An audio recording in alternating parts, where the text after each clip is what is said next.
My name is Liliana, I'm 32, and I run a small app development company that I love. My husband, Cody, is 37 and works at a bank. We're both passionate about our jobs and support each other, often chatting late into the night about work. Even though we've been married for 4 years, we don't have kids yet, but we'd like to have a family someday. I come from a supportive family. My parents own an auto parts factory, now managed by my brother. Thanks to them, I've had the freedom to follow my dream of starting my own company. Although our businesses are different, my dad and brother always offer advice and support, which means a lot to me.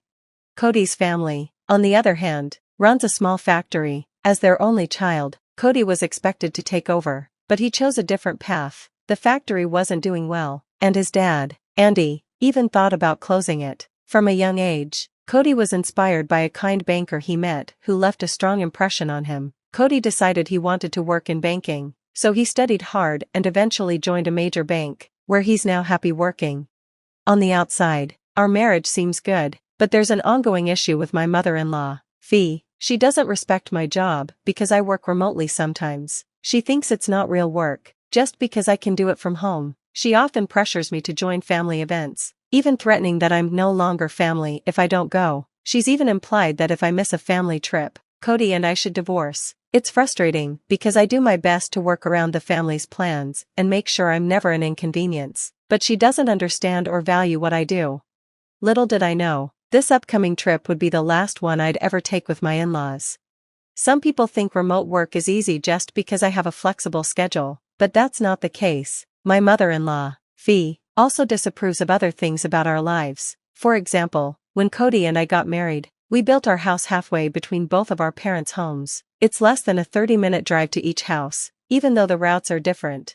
As a dual-income couple, Cody and I value independence and privacy. We manage our money separately, contributing a set amount each month for household expenses and saving the rest individually. This arrangement works well for us, but Fee doesn't approve. She believes a couple shouldn't keep things private from each other or talk about privacy. To her, a real family should share everything. I sometimes feel that Fee finds fault with everything I do simply because she doesn't like me. She adores Cody, her son, and I often feel like an outsider. She also criticizes us for not having children yet. Even though it's a sensitive topic for me, I wish she wouldn't bring it up every time we meet, but she does, so I've started staying late at work just to avoid her. One incident with Fee, though, was especially hard to forgive. It happened right before my best friend's wedding. This wedding was extra special because my friend was moving abroad afterward, and we wouldn't see each other often anymore. A week before the wedding, Cody's father, Andy, asked me to attend an important business reception with him. I respectfully declined, as my friend's wedding was a priority for me. The only thing that would make me miss it would be an emergency in my family. But that evening, when I came home, my in-laws were at our house. The moment I walked in, Fee confronted me angrily, saying, "Liliana, how could you refuse Andy's request? You're Cody's wife. Family obligations should come first, and your refusal is unacceptable. You need to rethink your priorities." Fee yelled at me, and Cody was there, too, but he didn't say anything at first. Later, I learned that the reception was very important for the future of the company, but to me, my best friend's wedding was just as meaningful. I told Fee, "I understand what you're both saying, but my best friend's wedding is an important event for me, and I don't want to miss it. Besides, I'm not even an employee at Andy's company."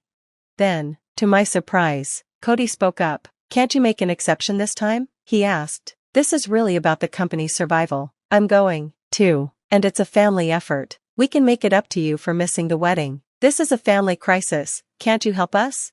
I was stunned. Cody knew how much I'd been looking forward to this wedding, so I never expected him to say that. Then Andy added, "I understand your point, Liliana, but this time, we really need your help." The pressure was intense, and it was hard to refuse. In the end, I reluctantly agreed to skip my best friend's wedding.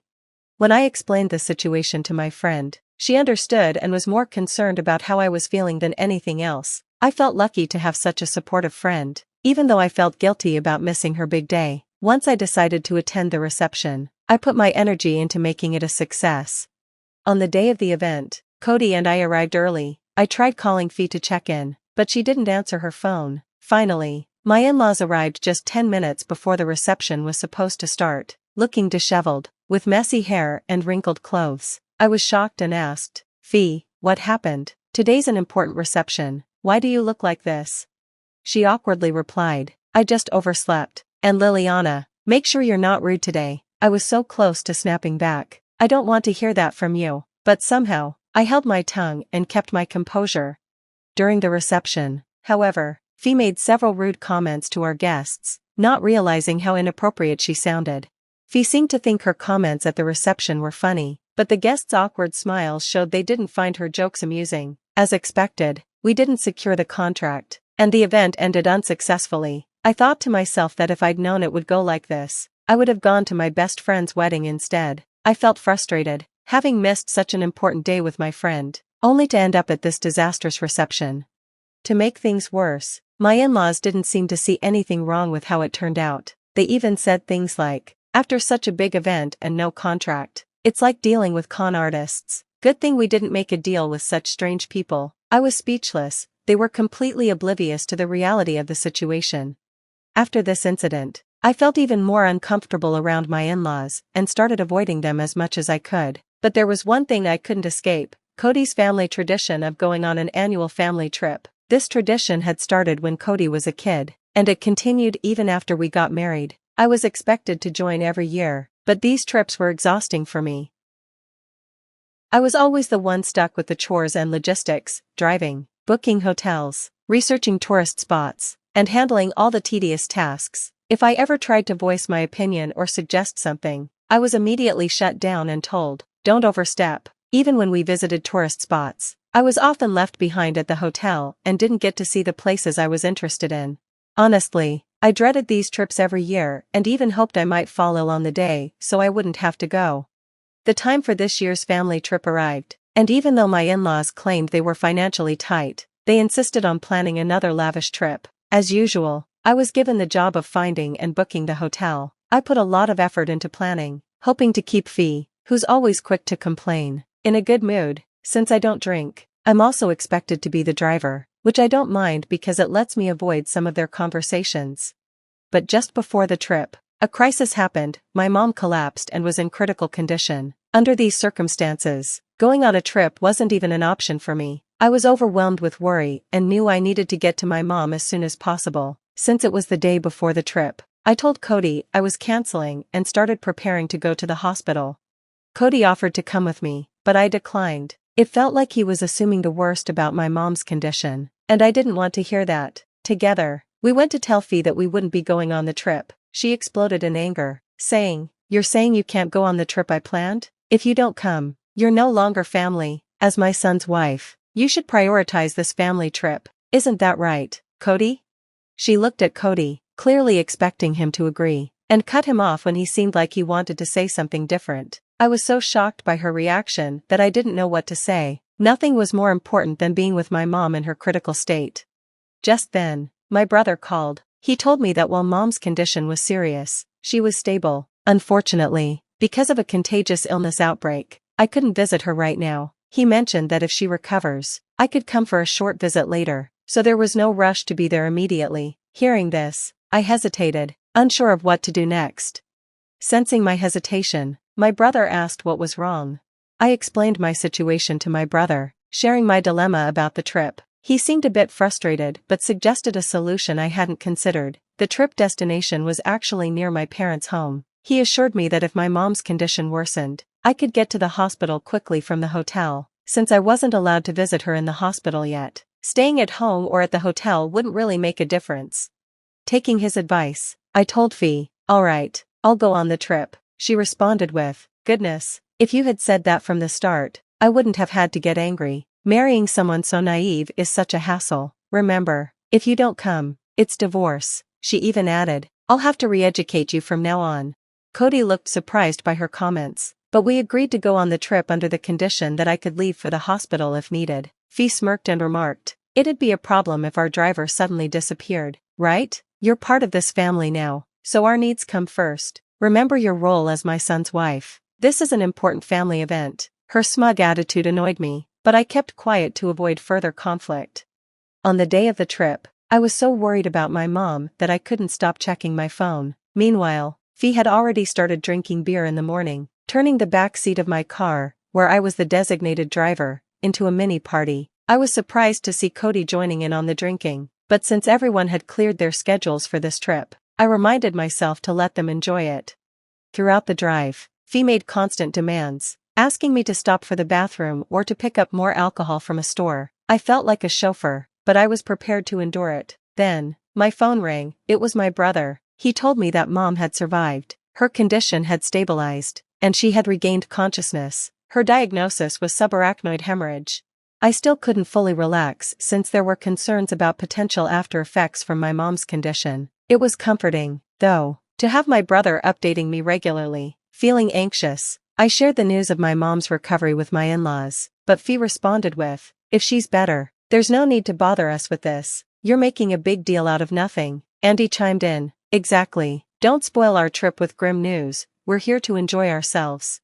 I was shocked and disgusted by their attitude. It made me feel like these people were strangers rather than family. Throughout the trip, they made a noisy scene at the hotel, drinking and partying in ways that were embarrassing. This experience only deepened my distrust of my in-laws. Thankfully, my mom's condition stayed stable, so I didn't have to rush to the hospital. We completed the trip and returned home, which was a relief.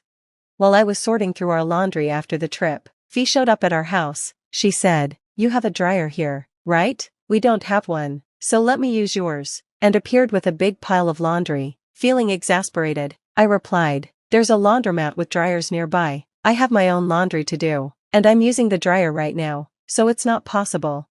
Fee huffed, "Always so stingy. Once you're done, just finish mine too. I'll pick it up tomorrow," and tried to leave her laundry in our washroom.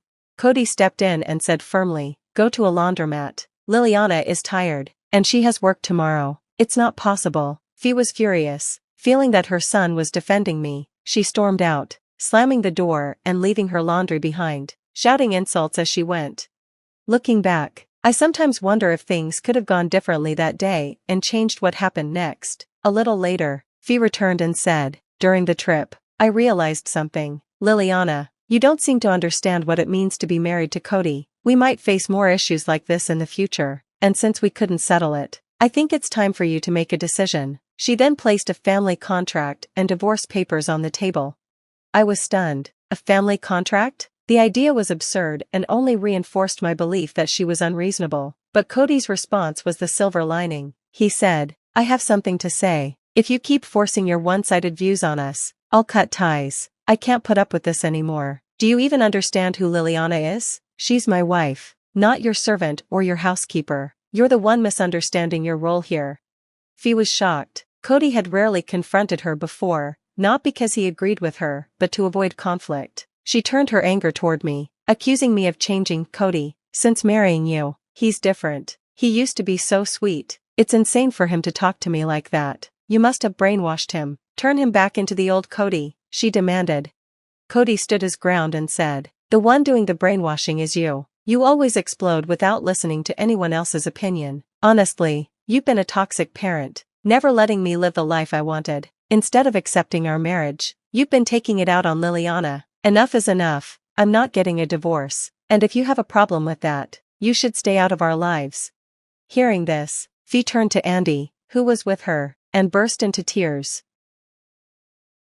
Ding dong, clatter, clatter, bang, bang, bang. Are you kidding me? Let me in right now. Do you want everyone to see me causing a scene here? Is this how you treat your husband who's been working on Christmas and comes home to this mess?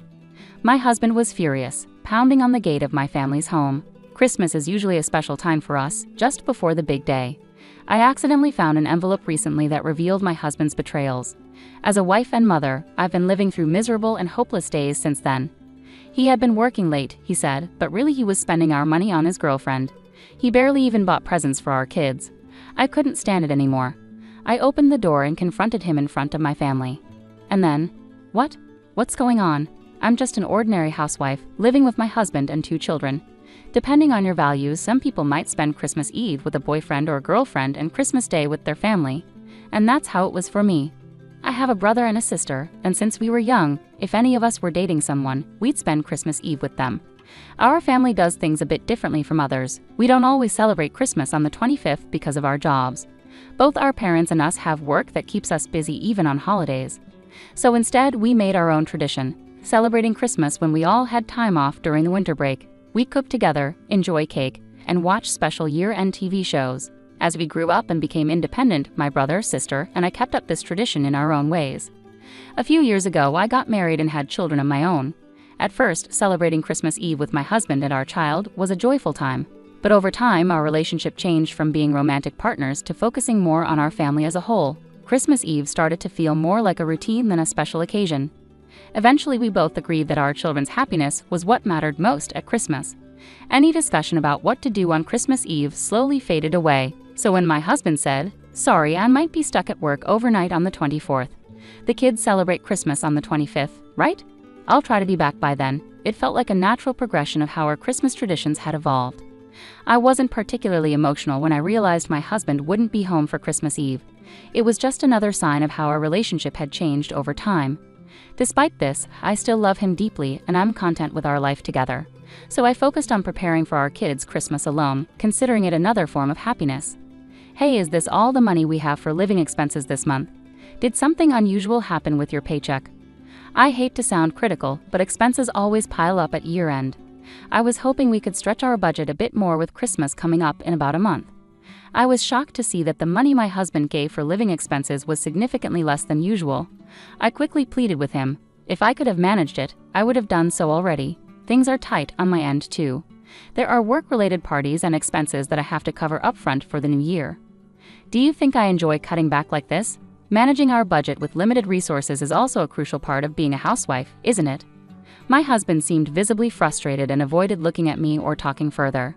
You're right, sorry. I'll do my best too. But it's almost Christmas, right? The kids are eagerly waiting for their special presents. Please, for their sake, let's make this time of year special. I don't want us to not afford their gifts. In our family, there's a rule. Normally, if the kids want something, they have to explain why they need it. But for birthdays and Christmas, they can ask for anything without conditions. That's why I wanted to ensure we have enough money for them, thinking about how much they love Christmas. Honey, let's be a bit more careful with our spending.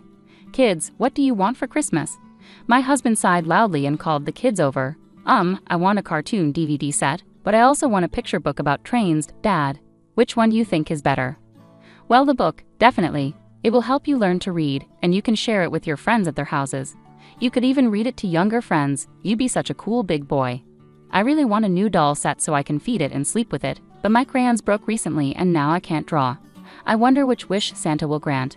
I think crayons would be great, Lena. You're so talented at drawing, and I love seeing your artwork. Ask Santa for some really nice ones, even better than the ones you had before.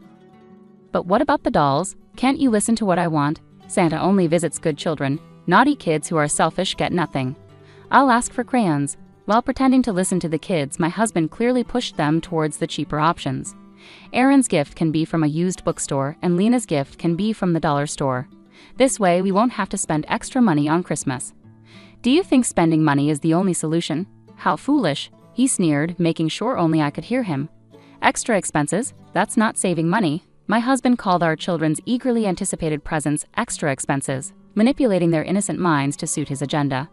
I began to deeply resent such behavior from my husband. Then, after a while, Mom, look, a sparkly letter. It was in Dad's work bag. Could it be from Santa? While my husband was in the bath, my daughter had apparently opened his work bag and excitedly showed me the beautifully decorated envelope she found. You shouldn't have taken that without asking. Give it here and I'll put it back, okay? What could it be? I took the envelope from my daughter. Since it hadn't been opened, curiosity got the better of me and I peeked inside. A reservation for a Christmas dinner for 2 at a hotel on the 24th. But he was supposed to be working overnight on the 24th. Several questions raced through my mind. Just then, my husband's phone made a notification sound. Startled, I glanced over at his phone. It seemed to be getting a flurry of messages in a short span of time. Normally, I wouldn't pay much attention to his phone or how often it rang, but with a sense of unease, I reached for it. What's going on? My eyes fixed on the screen. All the messages flooding my husband's phone were from someone named Nancy. Judging by the selfie that appeared to be her profile picture, she was much younger than me. Although I couldn't see the content of the messages, the heart emojis made it clear they were not just from a casual acquaintance. It seemed too coincidental. A small dark suspicion about my husband began to grow within me. Once I started doubting him, it was hard to let go of those feelings. For the next few days, I found myself sneaking peeks at my husband's phone. Those days were enough to turn my suspicions into conviction. Nancy was likely my husband's mistress, and he planned to spend the Christmas dinner with her on the 24th. He even hinted at an extra special gift for her, their excitement for each other uncontainable. To get more concrete information, I hired a private investigator. Catching my overly confident husband in the act seemed easy, and the results came back quickly. According to the investigation, Nancy was a temp at my husband's company. They had started their affair a month ago, and all the nights he told me he was working late were actually spent with Nancy. The recent drastic cut in our living expenses was likely to fund his affair with her. Clutching the investigator's report, tears of frustration overflowed. In just 1 month, my husband had come to prioritize another woman over his family. My efforts in taking care of the house, believing he was busy with work, and our children's kindness in holding back their desire to play with their father, all felt unbearably pathetic. The shock of my husband's betrayal was too significant to ignore. I didn't know what to do at first, but I have a plan of my own. I won't let this slide without a fight. Wiping away my tears, I stood up energetically and began to prepare my own special gift for my husband. On the morning of December 24th, I sent off my husband as usual, then I headed to my parents' house with the kids. "Welcome. It's been so long since we've all been together like this. It feels just like when you, your brother, and your sister used to live here," my mom said. "Spending quality time with Dad is great, but this year felt especially exciting." At my parents' house, they were delighted by the festive Christmas atmosphere, enjoying decorating a large Christmas tree they had pulled out of storage. With the kids, we spent the entire day having a fun Christmas party. The next morning, the kids were ecstatic about the presents placed at the base of the Christmas tree they had decorated. For my son, I got a DVD and a picture book, and for my daughter, a doll and crayons. We told them these gifts were from Santa and also from Grandpa and Grandma. The kids played happily with their new toys while the adults watched them with smiles. Suddenly, my phone buzzed. I looked at my phone and saw I had a call. I stepped outside to answer it. It was my husband, sounding very upset. "Hey, where are you? I just got home from work, but my key doesn't fit the lock and the doorbell isn't working. What's going on?" I could hear him messing with the door handle through the phone. "Calm down, you're making a lot of noise. No one is there because we don't live there anymore. We finished moving out yesterday. You were too busy with work to notice, I guess. By the way, you've been shaking that doorknob for a while. Isn't that kind of like trying to break in? If you break the door, it's not my problem." I laughed at him. Even though he was still confused, he realized I had tricked him and started yelling angrily. "Don't mess with me, doing all this without telling me. Where did you put my stuff? Bring it back now. All your things were taken by your parents yesterday. They kept apologizing to me, saying how sorry they were for what you did. Make sure to apologize to them when you get back." "What? Huh?" After finding out about my husband's affair, I told both our families everything. I explained how he was obsessed with a younger woman named Nancy, spending our money on her instead of on our family. He even cut down on our living expenses and the kids' Christmas gifts. He lied about working overnight just to be with her, and I decided to ask for a divorce. After I told everyone through tears, my parents, his parents, our siblings, and even the kids supported my decision. So we moved out of the house on Christmas Eve while my mother took care of the children. Our siblings also helped with the move. With everyone's help, we emptied the house quickly, which brings us to now. So everyone knows what you've done, and no one in the family is on your side. You caused this mess, and now you have to deal with it. I explained everything to my husband clearly. By the time I finished explaining everything, my husband was furious and started shouting at me. "You worthless woman! Your disrespectful attitude towards me, your husband, is the real problem here. I am the precious only son, you know. Blaming others while you're no saint yourself, acting all high and mighty. My parents siding with you. Ha, you must have played the victim and cried to them. Who do you think my parents will ultimately believe, their precious son or some outsider woman? You're as foolish as ever, Hava. I'll be demanding alimony from you right away." "Oh really? Then go ahead and talk to them now. Here, be my guest." Saying that, I turned on the speakerphone on my cell. "Then I never thought you were such a rotten person. Are those the words of someone who has committed adultery? You are the worst. You're the shame of our family." Where did it all go wrong? May and Lars, who had been by my side during the call, unleashed their anger at my husband over the phone. "Dad, Mom, why are you with her?" My husband began to tremble, utterly taken aback by the unexpected rebuke from his parents. "Why? Because it's Christmas. Maitline, who is back at her parents' house, invited us to spend the day with her, even though we are the parents of the man who betrayed his family. Do you understand how Maitline felt all this time? While you were betraying her, she was working hard to take care of the children on her own. We've never been so ashamed and embarrassed of you. We won't defend you unconditionally. You're an adult and made your choices. Do what you want, but don't involve us again. We refuse to be used by you, May and Lars scolded him, their voices trembling with anger. Their words made me so happy I couldn't hold back my tears. What? You're at Maitlane's parents' house. Anyway, I'm coming over, so listen to my side of the story. It's unfair to only hear one side at times like these, right? You'll see who the real victim is, right, Dad? Regardless of our situation, my husband tried to win his parents over, but it was pointless. Without listening to his claims, my father-in-law hung up and turned off the phone after saying a few words to me. Then he turned off all our phones, including Maitlane's, and said, "Let's go back inside. The kids are waiting for their mom." My father-in-law said this with a gentle smile, and my mother-in-law gently patted my back. We all went back inside together. We then had the most enjoyable Christmas party ever, with delicious food, cake, and the children singing and dancing. As the night went on and the children fell asleep, the adults were relaxing when the doorbell started ringing non-stop. Tension filled the room. Everyone knew who would show up uninvited at this hour. "Yes, it's me. Open the door. Are you going to leave me out in the cold on a winter night?" My husband not only kept pressing the doorbell but also started rattling the doorknob as if he might break it. Panic set in, and I was about to go to the door when my parents stopped me. I looked at everyone, nodded, and decided to speak to my husband through the door. "Did you forget? Christmas Eve is for lovers and Christmas is for family, right? We're all having a lovely Christmas together as a family. Did you have a nice Christmas Eve with Nancy? Now that we're strangers, I don't care what happens to you today. If you don't want to sleep outside in the cold, just leave. Don't provoke me. Should I call the police? Spread rumors in the neighborhood that a cruel wife kicked out her husband for no reason. Open this door right now." No matter what I said, my husband refused to listen and continued causing a scene outside. I started feeling afraid at his persistence. Trembling, my father-in-law smoothly stood up. He exchanged glances with my mother-in-law, who also rose to follow him. My parents and I hurried to the front door with them. When my father opened the door, expecting me to give in, my husband stood there defiantly. "Long time no see, Dad," my husband said smugly. "It's not good to see you. Stop pretending we're friends. You're no longer a son to us, just someone who hurt our family," my father interrupted coldly. My mother joined in, causing a scene at this hour. "Do you even know what time it is? It's incredibly rude. The kids have been asleep for hours. You're not fit to be their father." She glared at him sternly. My husband was shocked to see my usually gentle mother so stern. "I won't let my grandchildren see this anymore. Leave. You're a nuisance. You're no longer part of this family." My father-in-law spoke calmly but with anger, making it clear my husband had to leave. My husband glared at us, looking like he might explode. "I'm calling the police right now," my mother-in-law said firmly. Seeing her pick up the phone, my husband panicked and fled without saying a word of apology. It was another stark reminder of who he truly was. I didn't cry anymore, but I felt an emptiness inside, questioning the purpose of everything I had been through until then. "How about some warm tea, and then you can get some rest?" My mother gently touched my shoulder with a kind smile. Everyone welcomed me back with warmth and understanding. I went to my room, grateful for the unwavering support of my family. Meanwhile, my husband, now without a home, went to his parents' house. They had changed the locks after hearing my side of the story, so he couldn't get in. They turned him away when they returned, unwilling to let a stranger into their home.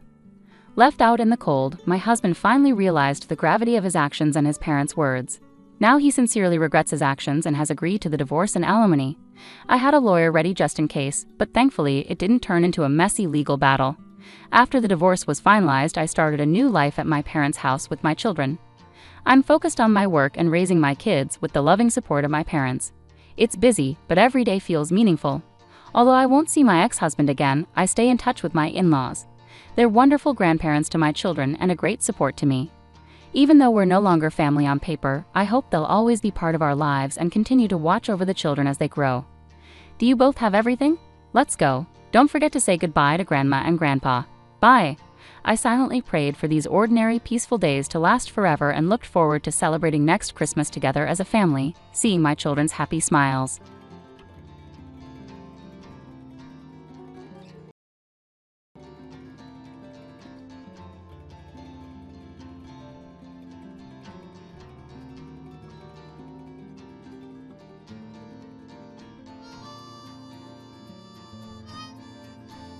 My ex-husband Tom's cruel words still echo in my mind.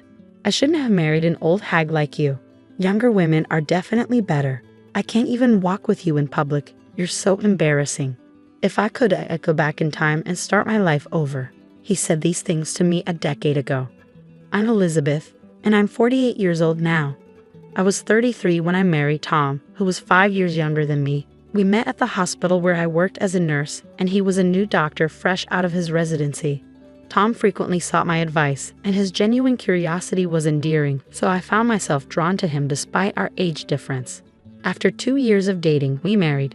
Despite some initial worries about the age gap, Tom seemed unconcerned, so I put my doubts aside. However, after 5 years of marriage, Tom's demeanor changed. He began verbally abusing me, constantly voicing his regret over not marrying a younger woman. His overly friendly interactions with young nurses at work upset me, but I stayed quiet, not wanting to cause a scene in the hospital. Tom's infidelity was revealed one day, and the other woman was a former patient of his, someone I had never met because we worked in different departments. She was 10 years younger than me and expecting his child. Tom's casual attitude toward his betrayal was shocking. With an old lady like you, it's no wonder we couldn't have kids. My girlfriend is carrying my child, he said with a laugh. I couldn't stay in such a toxic relationship any longer and agreed to a divorce. When I told Tom and his girlfriend I would seek alimony, Tom reacted with anger. I was married to an old hag like you for 5 years, and you want alimony? I should be the one getting paid. Who would pay you anything? His outburst surprised me, revealing he had never considered he might owe me financial support despite his affair. Tom's father even called me, dismissing his son's behavior and suggesting it was natural for a young man to pursue a younger woman. I was appalled by their complete lack of accountability. Tom adamantly refused to pay, leaving me no choice but to consult a lawyer. I couldn't just walk away quietly after his infidelity and verbal abuse. The lawyer assured me I had the right to seek alimony, and I entrusted them with the process. It's often said that divorce is more challenging than marriage, and I certainly found that to be true. Thanks to my lawyer's efforts, I received a fair alimony settlement, ended the lease on our shared apartment, and began living on my own. I changed my last name back to my maiden name, Britton. One positive outcome was that Tom transferred to a different hospital. I wouldn't want to work with a greedy old hag like you, he remarked as a final jab. Though he quickly secured a new position at another hospital, likely in anticipation of backlash from marrying his mistress, it was clear he had planned his next move carefully. Despite everything, rumors about me circulated, suggesting I had been cast aside by my younger husband. This constant gossip weighed heavily on me and made me feel paranoid. Eventually, I left my job at the hospital. After some time aimlessly drifting, I decided to pursue work again, as I thrive on staying busy and active. Luckily, I found a small maternity clinic just 2 stops away from my new home that was looking for nurses, and I was hired immediately. Though the hospital was small with few doctors and nurses, it was a pleasant work environment where everyone got along well with patients. Miss Britton, you have a keen eye and the patients adore you. We're fortunate to have you, they would tell me. But my peace didn't last long. A pregnant woman was referred to us from another hospital, and I immediately recognized her name, Sarah Evans. She shared the same last name as Tom's mistress. Curious, I checked her husband's name, Tom Evans, a doctor. Without a doubt, it was my ex-husband Tom. His new hospital lacked an obstetrics department, so they had been referred to us. Since I had resumed my maiden name and we had never met in person, she did not recognize me, but I never expected our paths to cross here. I hesitated to reveal to anyone that she was my ex-husband's mistress, so I kept the information to myself for a few days. Then one day, Tom accompanied his wife to her checkup. His eyes widened in shock when he saw me. Clearly, he had not anticipated running into me here, and I certainly had no desire to see him either. "What are you doing here?" Tom questioned me, and his wife quickly realized who I was. "Wait, is she here to harass us?" she asked, casting an accusatory glance in my direction. "Of course not," I replied. "I was here first. I had no idea Tom had moved near this hospital." But Tom refused to hear my side of the story and accused me of following them to cause trouble. "You're stalking me, aren't you?" he shouted. "Don't be absurd." "Why would I do that?" "You squeezed money out of me because you're old and got dumped," he yelled, causing everyone in the examination room to learn about our relationship. The stares of the onlookers made me feel uncomfortable, even though I knew Tom was in the wrong. His wife escalated the situation by feigning distress, saying, "Oh, I'm scared. I feel like I've been targeted ever since I came here. What if something happens to my baby?" Tom took this opportunity to demand, Please keep her away from my wife." The doctor in charge then asked me to leave the examination room, likely just trying to defuse the situation. I understood the need to prioritize patients, but I felt deeply humiliated. I didn't want to be there either, especially because I didn't want the details of my divorce to be exposed. To make matters worse, Tom's wife continued to berate me every time she came to the hospital. Although everyone knew I wasn't to blame, they chose to remain silent to avoid upsetting her or interfering with her pregnancy. As a result, the work environment grew increasingly uncomfortable. With more than 6 months until her due date, I couldn't imagine enduring the tense atmosphere for that long. Although it was a good workplace, I decided to resign from the hospital. "It's a shame, but there's nothing we can do," the director said, looking somewhat relieved. Though I knew I had done nothing wrong, it felt as if I were being unjustly penalized. Worn out from the ordeal, I decided not to search for a new hospital job and instead returned to my parents' rural home. They welcomed me without saying a word. Initially, I found it difficult to do anything, but the thought of remaining idle at home made me feel guilty. So I took a part-time job at a nearby supermarket. Working outside of a hospital was a new experience, but it offered a refreshing change of pace. I had always loved being a nurse, and it brought me great fulfillment, but the constant pressure and responsibility for people's lives were a heavy burden. Stepping away from that environment was a relief for my emotional well-being. 3 years after moving back home, I was offered a full-time position at the supermarket. My hard work had been recognized, and I was genuinely pleased to accept the offer. 4 years later, a matchmaker approached me. "Would you consider an arranged marriage?" they asked, catching me off guard. "Excuse me?" "I have just the right person in mind for you," the store manager announced one day. At 45, I had no plans to remarry, so I politely declined. However, the manager was persistent. "The potential match is a 47-year-old divorcee, just like you, who went through a similar divorce due to infidelity 20 years ago," the manager explained. In the end, I agreed to at least meet the person. Given our ages, we decided to meet directly without involving any intermediaries. When I arrived at the agreed-upon restaurant, my date was already there waiting. As I walked into the room, he stood up quickly to greet me and accidentally bumped his forehead against the table in his haste to bow politely. "Ow!" He raised his face, which had turned a deep shade of red. I couldn't help but laugh at the comical situation. It was a refreshingly lighthearted start to our meeting. "Hi, I'm James. Thank you for coming today." "Nice to meet you." "I'm Elizabeth," I responded. Thanks to his endearing mishap, we quickly felt at ease with one another. As James shared his story, I discovered he had fallen in love with me at first sight when he visited our supermarket during a business trip. He had arranged a meeting after discussing it with his college senior, who happened to be the manager of our main store. "I hope we can pursue a serious relationship," James said earnestly. Although I had initially planned to decline any romantic involvement, I found myself wanting to see him again instead. After dating for 6 months, we decided to get married. My parents were delighted with James and his thoughtful nature, and they were truly happy for us. Living with a husband who always puts me first has been a blessing.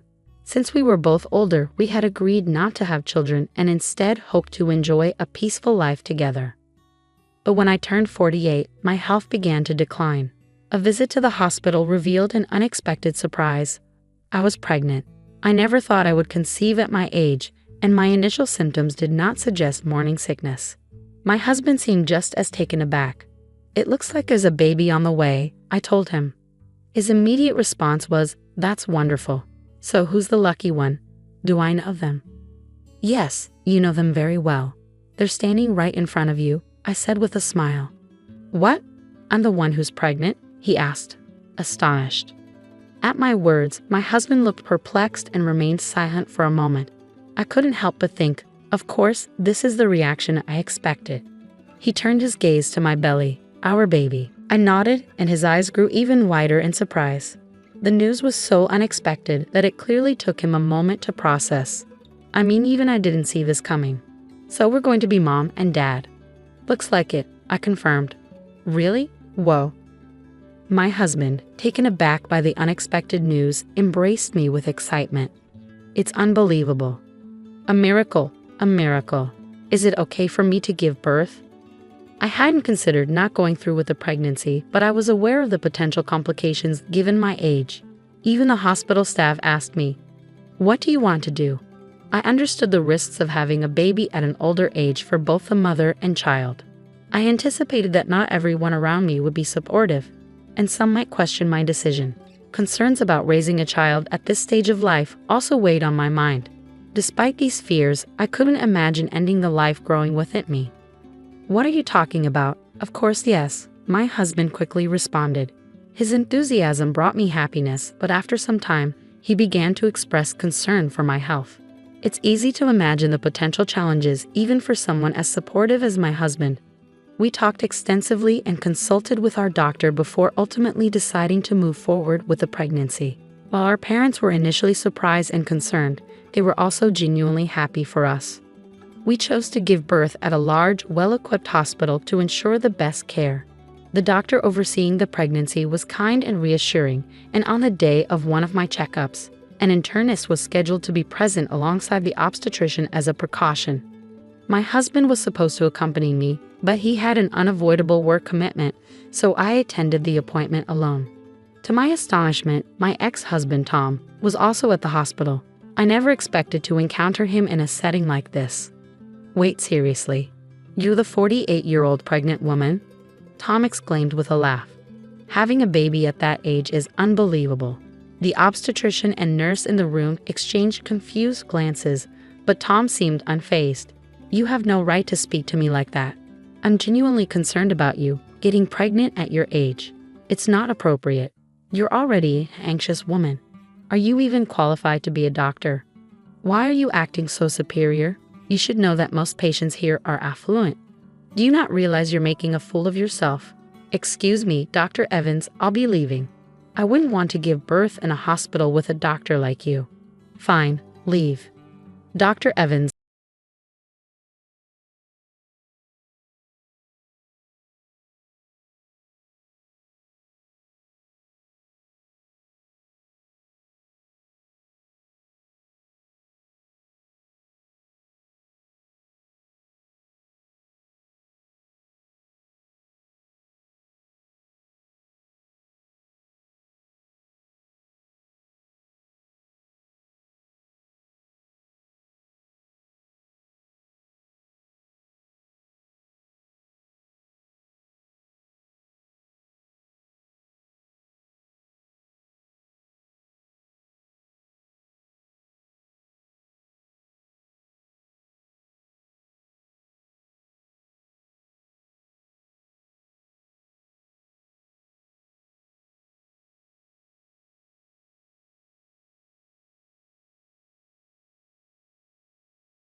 Everyone has one or two secrets they'd rather keep hidden, and I'm no different.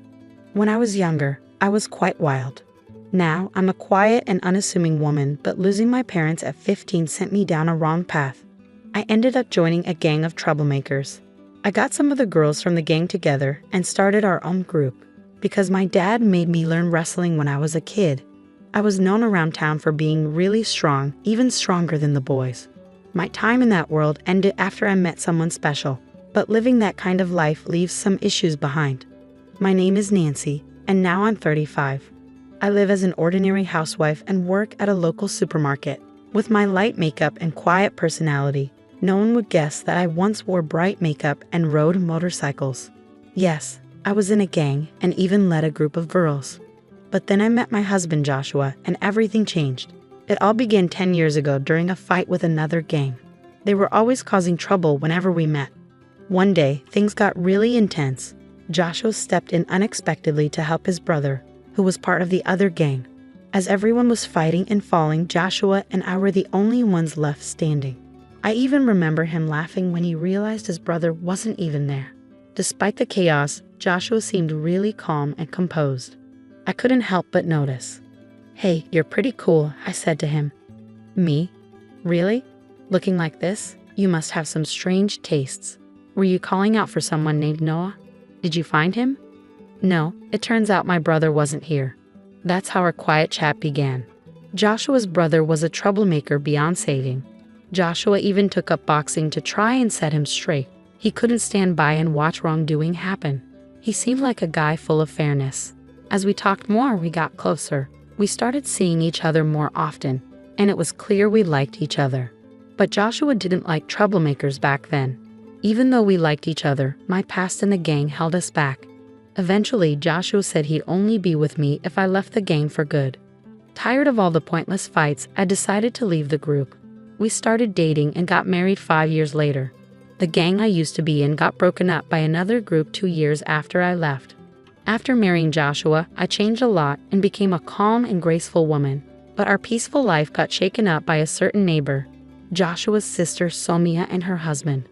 One morning, as I was seeing Joshua off to work, the doorbell rang. Who could that be? I wondered. I'll check. Suddenly, Joshua looked surprised. Somia, he exclaimed, recognizing his sister, whom I had met once at a family dinner. Hey Joshua, we've moved in next door today. Please take care of us, she said. Hello, I'm Tommy, Somia's husband. Looking forward to getting along, he added. They started off with a rude attitude, but since Sonia was Joshua's sister, I couldn't be too confrontational. We usually got along with our in-laws, so I didn't want to start any trouble. It turns out Tony was the one who got Joshua's brother Noah into the troublemaking world. They went to the same high school and were a year younger than Joshua. Joshua turned 34 this year, so they must be 33. Sonia, who's 3 years younger than Joshua, should be 31. Joshua, too bad about your brother, huh? Tony remarked. I don't care about Noah anymore. Even you. Joshua was visibly angry. His brother had passed away due to a fight. Joshua's brother and sister apparently never got along well. Sonia felt ignored in favor of her brother and developed a rivalry, which eventually extended to Joshua as well. Joshua once mentioned how tough it was to deal with his sister, preferring to focus only on his brother. Unlike me, Sonia was also in a delinquent group before. Unlike her, Noah was forced into it by Tommy. Seeing his siblings change, Joshua probably felt even more determined about justice. As the three of them stared each other down, I spoke up from behind Joshua. Joshua, you need to leave for work soon. All right, he replied. Running away, Joshua. Remember, I haven't forgotten that you laid hands on me, Sonia sneered. That was because you attacked Noah. All right, both of you enough. We're done here, Sonia declared. With Sonia's words, Joshua left for work, the issue still unresolved. But then the harassment from Sonia and her husband began. About an hour after Joshua left, the doorbell rang, but nobody was there when I checked. Another hour passed, and there was a loud noise at the door, like something was being thrown. When I looked, there was a pile of cardboard boxes dumped in front of our door. What's going on? I muttered to myself. Since nobody was around, I decided to ignore it and went back inside. But then I heard a small popping sound from the balcony. I rushed over and found 3 broken eggs. We live in a corner apartment next to Somia's new place. This means the harassment likely came from her apartment since there are no neighbors on one side, and it's too high for someone from below. Angry, I decided to confront my next-door neighbors. "Hey, is that you? What do you want, showing up like this?" Somia greeted me, clearly irritated. "Is this your idea of a prank? Throwing eggs on our balcony? It had to be you or your husband. The angle only makes sense from your balcony." Somia glared at me and said, "What? Don't be ridiculous. Do you have any proof that we did it? Making false accusations won't help. I'll call the cops." Even though she used to be in a gang, her quick resort to the police in this situation seemed odd to me. "I don't have proof, but the way the eggs are scattered, they could only come from your balcony." I tried to stay calm, but Sonia kept arguing back. "That's weak proof." "Hey Tony, the lady next door is complaining," she said to her husband. Hearing this, Tony chimed in. "Hey, just because you're Joshua's wife doesn't mean you'll get any special treatment." If Sonia's reliance on the police seems second-rate, Tony's words weren't much better. He might have thought he was intimidating, but to me, it was anything but scary. I could feel my old self stirring inside me, but I didn't want to go back to my past. So I acted like a timid, unassuming woman and said quietly, "Please don't raise your voice." Inside, I wanted to unleash a powerful kick to shut him up. But since meeting Joshua, I had changed for the better, and I didn't want to throw away all my progress over something like this. Seeing my reaction, they both laughed in front of me. "Aha, so you're Joshua's wife. I thought you'd be something special, but you're just a boring woman." "Weak. Tony was giving you too much credit. At the family dinner, you seemed like a real introvert. Just a kick won't be enough. I might have to dislocate a joint or two to calm myself down," I thought, trying to control my rising anger. "Go on, leave," they told me, and then closed the door on me. I stood there, staring at the closed door, feeling frustrated. I thought about telling Joshua, but I knew Somia and her husband would just pretend they didn't know anything. It would only lead to more trouble and stress for me, so I decided not to bother. The next day, and the day after that, the harassment from Somia and her husband continued. It always started after Joshua left for work. "Who left this garbage at our doorstep? It must be those two," I muttered as I was about to leave for work at the supermarket. The door got stuck halfway, blocked by a bag of garbage. I reluctantly took it to the disposal area and then headed to work. 5 hours later, I came home to something unbelievable. There was a cardboard box in front of the door, set up like a table. On either side of the box, there were lit candles, and in the middle, a vase with flowers. Above the door, there was a photo of me, taken who knows when, stuck there, mocking me as if I were dead. Furious, I was about to kick the cardboard away when Joshua called from behind. "Nancy." Startled, I turned around to find Joshua, who had come home from work. "You're an hour early." "I got off work early today. What's all this?" Joshua was also surprised at the sight in front of the door. We quickly cleaned up the cardboard and candles from the shared hallway and went inside. There, I told Joshua everything that had happened. "So it's likely Somia and her husband, but we don't have any proof. Even if we confront them, they'll just deny it," I said. After a moment of thought, Joshua had an idea. "Let's buy cameras, one for the balcony and one for the entrance, especially hidden well at the entrance." I agreed with Joshua's suggestion. There was only so much more we could take. We immediately purchased cameras online and had them delivered to Joshua's workplace to avoid suspicion. For now, we'll just have to endure until the cameras arrive. Then we can fight back with evidence. "Got it," I replied, so I dealt with Sonia's mean behavior at her house for a few days. For many people, putting up with stuff like this means not fighting back because they're scared or not strong enough. But for me, it was different. I wanted to fight back, but I held myself back. If it was okay to use force, I would have already stood up to them. It was really frustrating having the power to do something but not being able to. After 3 days, Joshua brought home some cameras. Any more trouble? The usual. Today they even threw a fish head onto the balcony. "Let's put up the cameras now. We'll hide one behind the air conditioner on our balcony, aiming at Sonia's, and another near the fire extinguisher by the entrance." The next day after setting up the cameras, Sonia started being mean again. As Joshua left for work, I watched everything through a recording app. And just like clockwork, Sonia and her friends started their antics. I watched quietly and left for work when it was time. 2 hours into my shift at the supermarket, Sonia came to my register. Well, if it isn't my sister-in-law, she said. I quietly scanned Sonia's items. It was obvious from her tone that she knew it was me, and she was being really rude. Aren't you cold for a cashier? Shouldn't you be nicer? Come on, give me a discount on this. Other customers in line looked worried as they watched us. A man in the line spoke up to Sonia. Hey, can't you see she's uncomfortable? Sonia turned to him, looking angry. Shut up, it's none of your business. The man seemed defeated by Sonia's reaction and backed away, leaving the line. Then, I spoke up to Sonia for the first time. Ma'am, if you keep acting this way, I'll have to call security. I said it calmly but firmly. Maybe because others were watching, Sonia replied. Oh, it was just a joke. So disappointing. She left the store, leaving her items behind. The other customers were surprised by what happened. I was really mad when I got home from work. There was a note on the door that said, useless cashier. That's enough. I couldn't handle it anymore. I angrily tore off the note and waited nervously for Joshua to come back. When he got home, we watched the footage from the cameras. It clearly showed Sonia and her husband doing bad things. Now we can fight back, Joshua said, looking angry. Okay, let's go. When we rang Sonia's doorbell, Tommy answered. You two again. What do you want now? Sonia came up behind him, asking lazily, What's up, Joshua? We're ready to fight back, I thought as I started to speak, but Joshua stopped me and stepped forward. Nancy, let me handle this. Sonia told me if you keep bothering us, there will be consequences.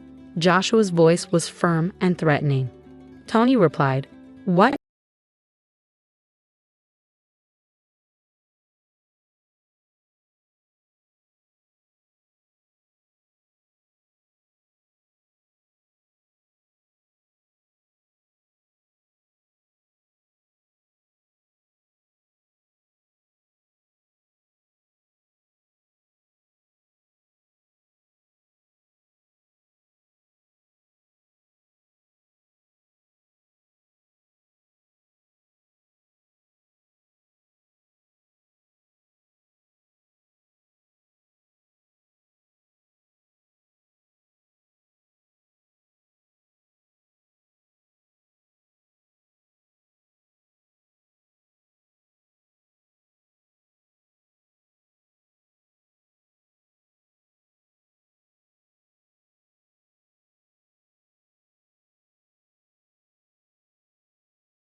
Nadia, you're being lazy again.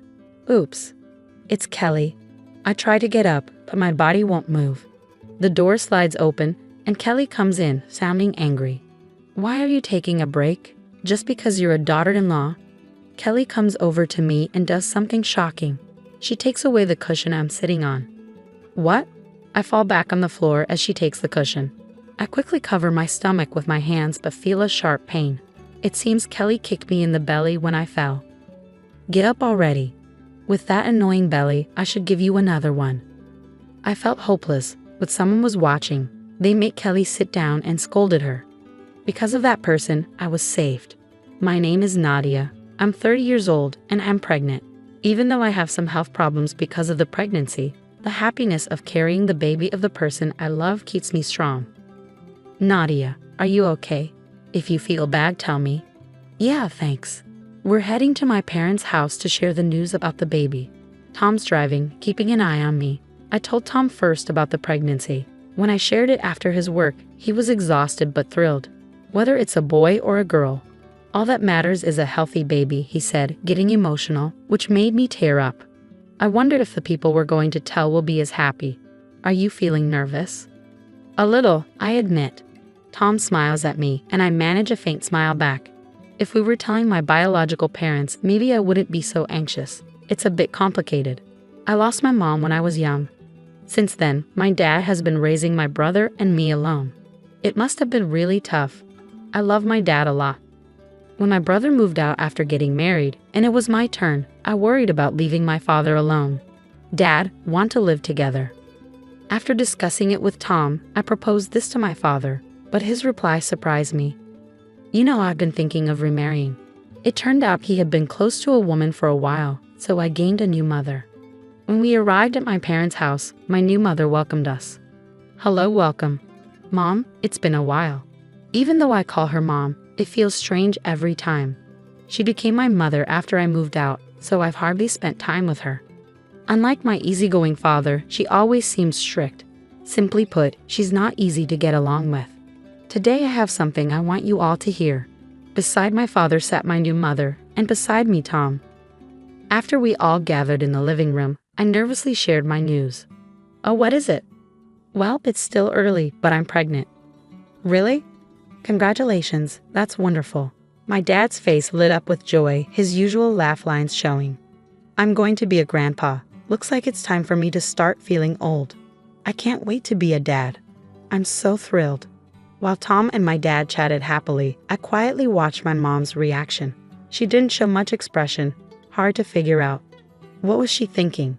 Just as I wondered, she got up and left the room. Should I go after her? I hesitated, but she quickly returned. She had a thin blanket and a cushion in her hands. Nadia, use these. This room can get chilly. Oh, thank you.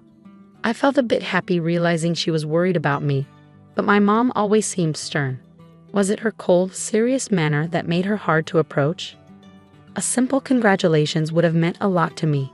Maybe then we could have become closer. I was lost in these hopeful thoughts. We planned to leave right after sharing the news, but my brother and his wife, Kelly, dropped by, changing our plans. Tom and I live about an hour's drive from my parents' house, while my brother and Kelly are just a 5-minute drive away. They often visit on days off like today. It was an unexpected meeting, but a good chance to share my pregnancy news. No way. Ah, you beat me to it. That's too bad, my brother joked, pretending to be disappointed. Kelly lightly tapped his head.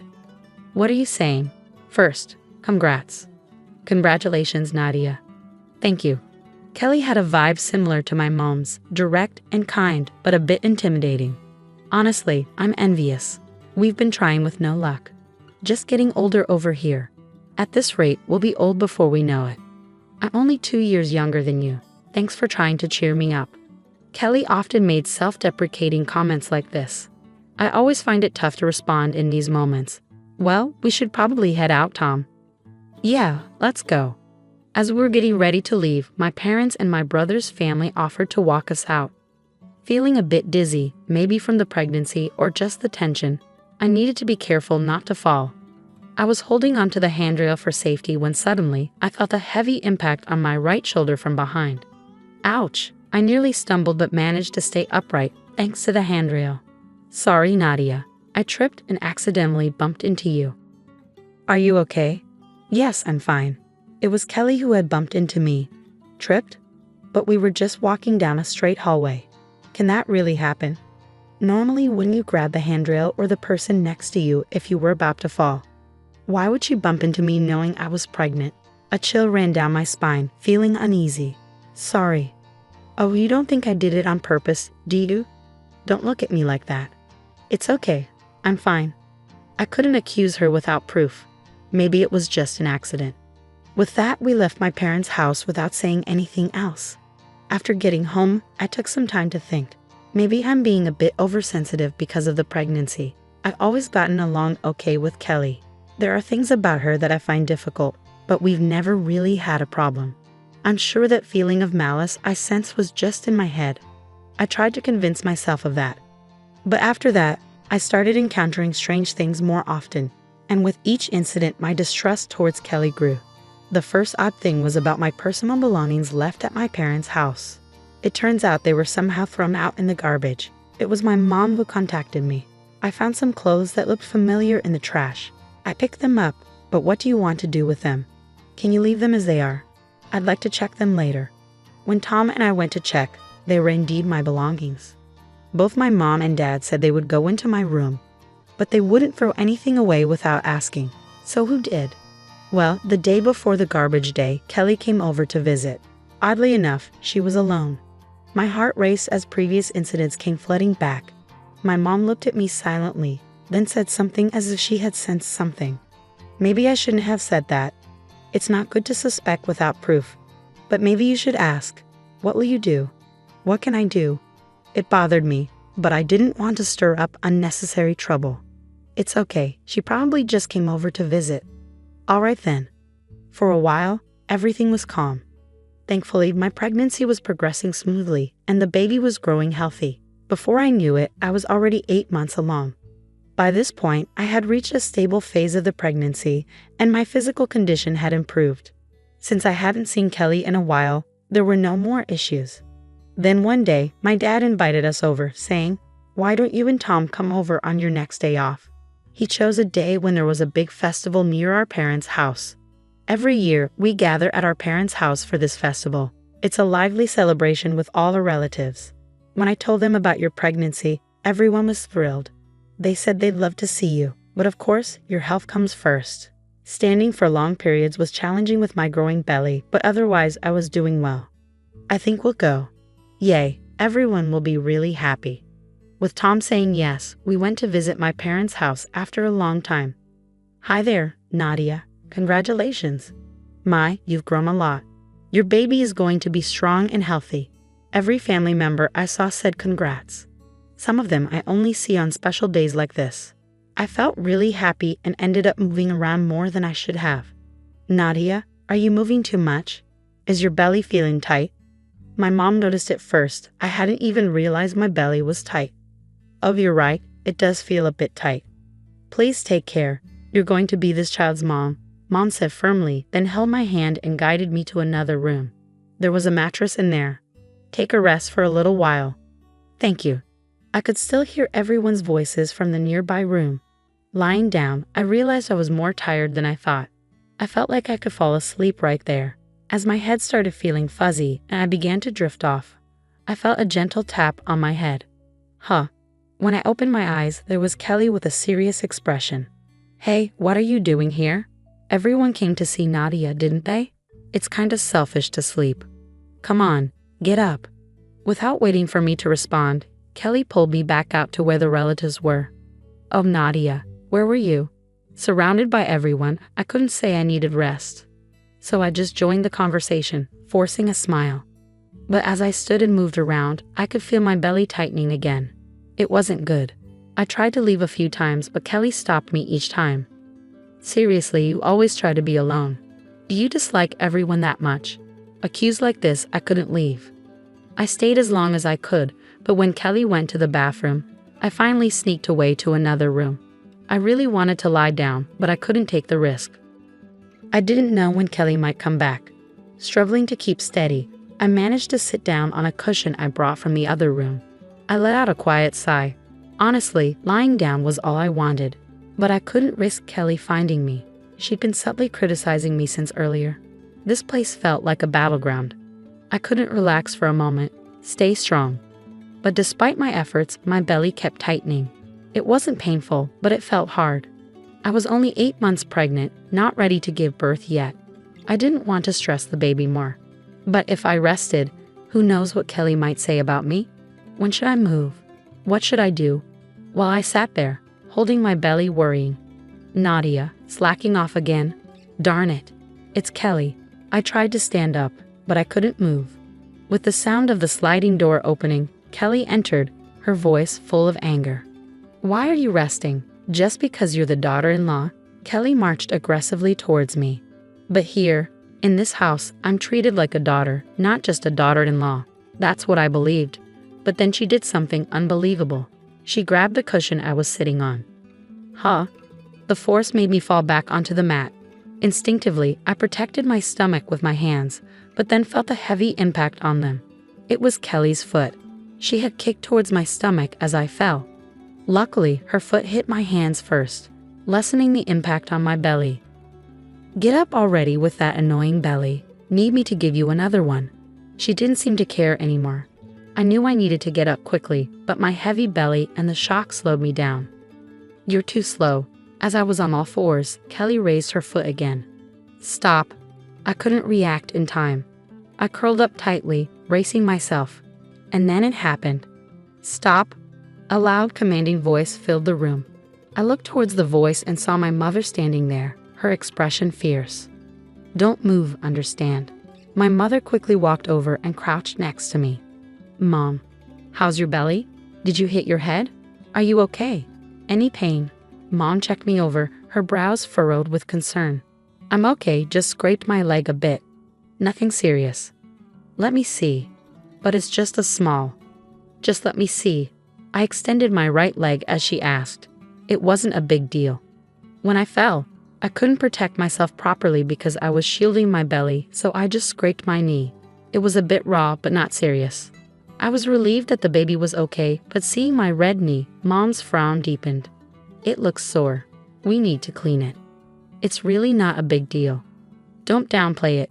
Your body matters. Mom turned around and shot a sharp glare at Kelly.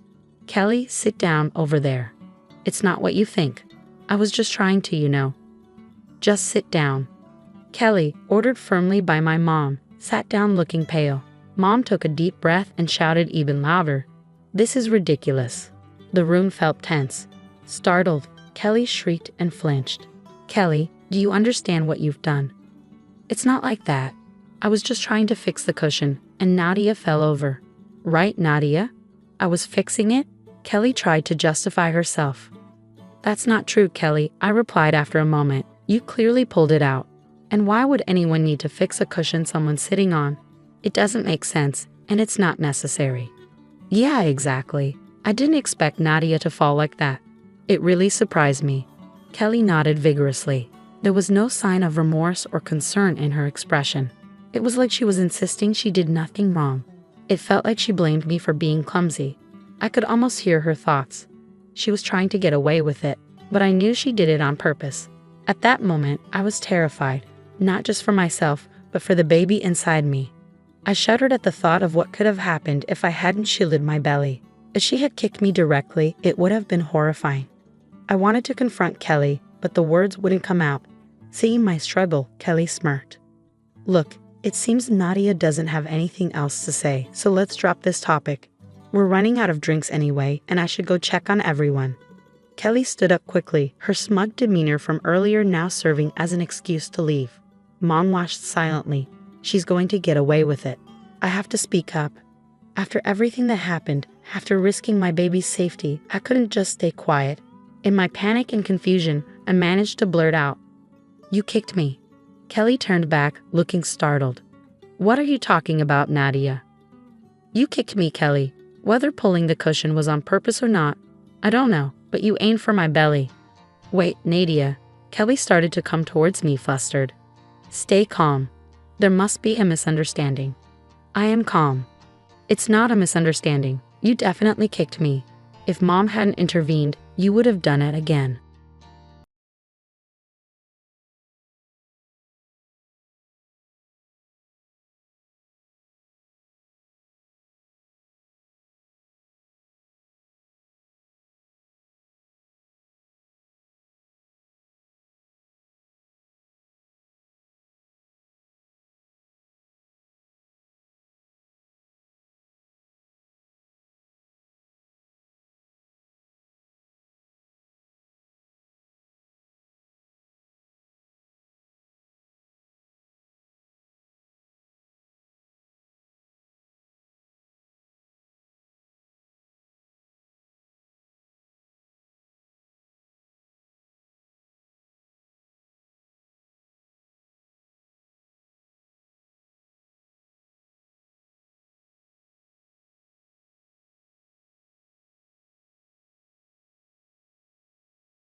I'm Sophia, 32 years old, a single mom, and I work hard as a marketing executive to provide for my daughter, Lily. She's 8 and the center of my world.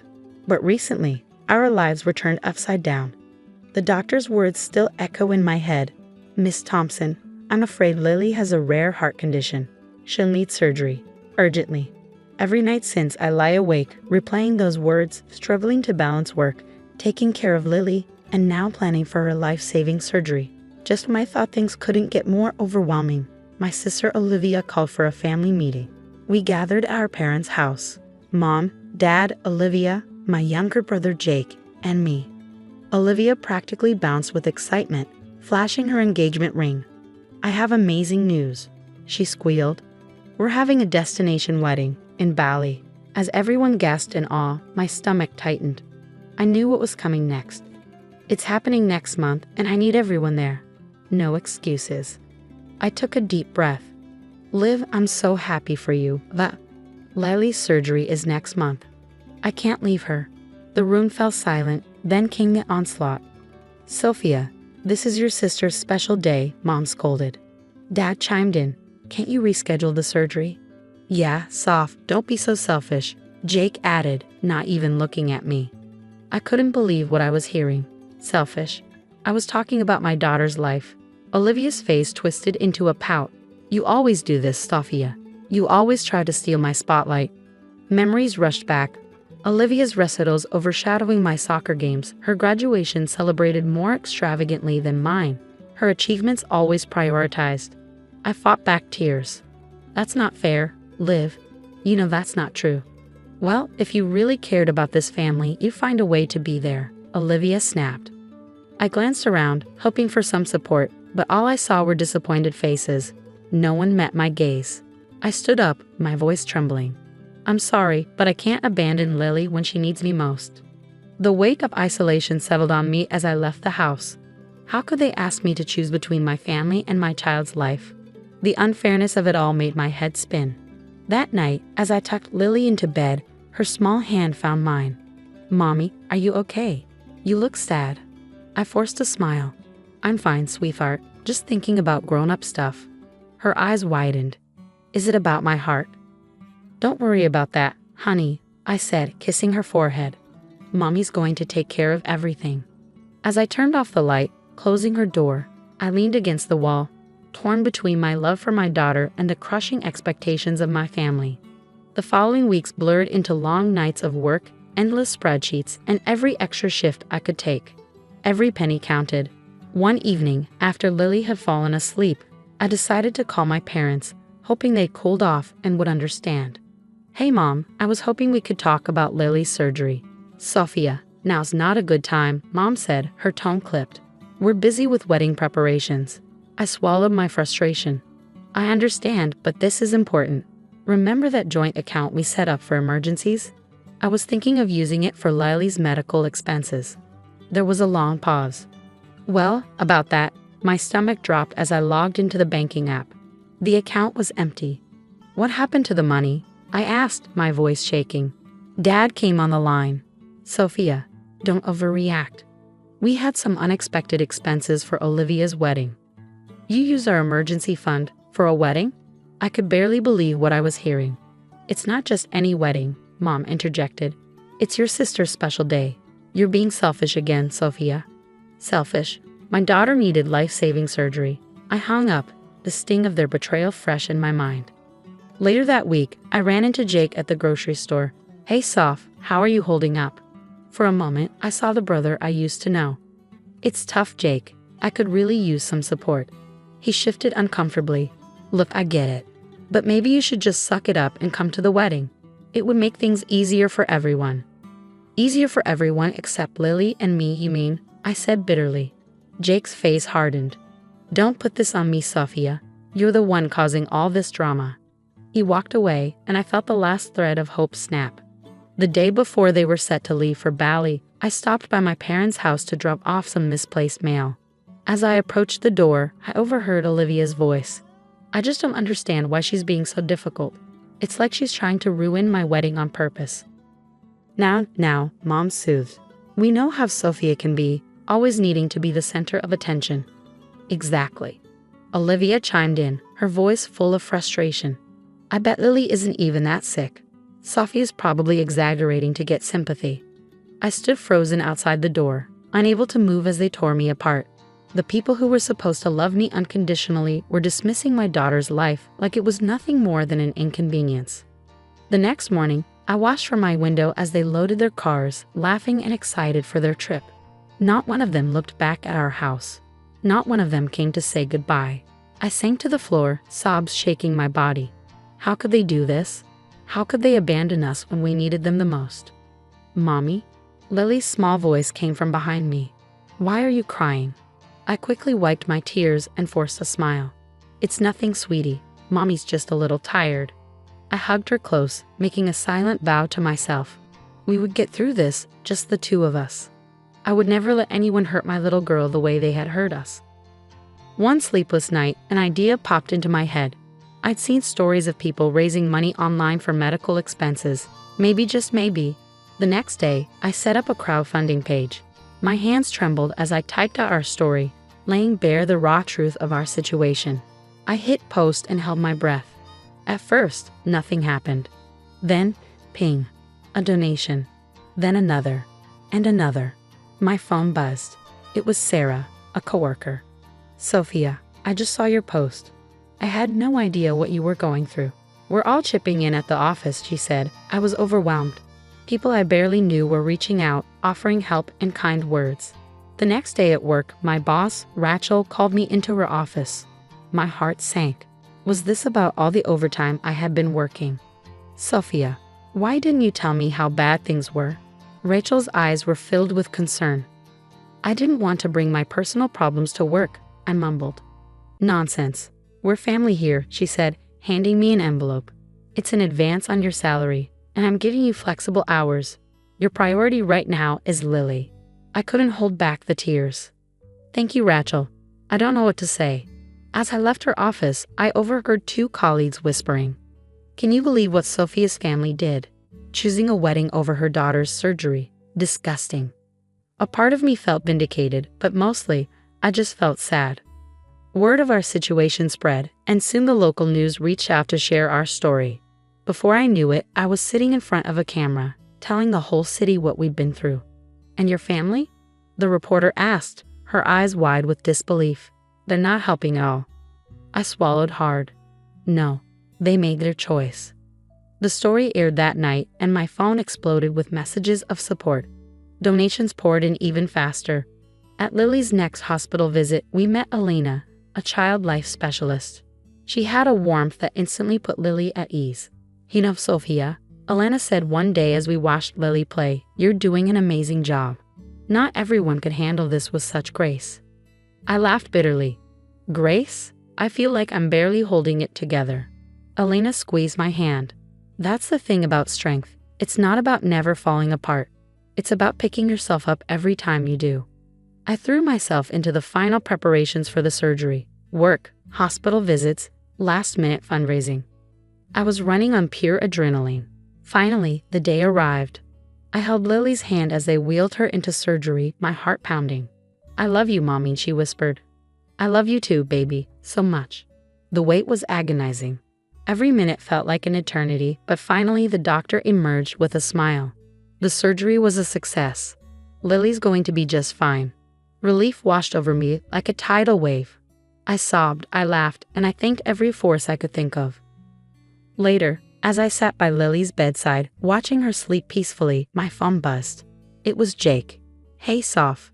How did the surgery go? We just got back from Bali and heard about everything. I'm so sorry.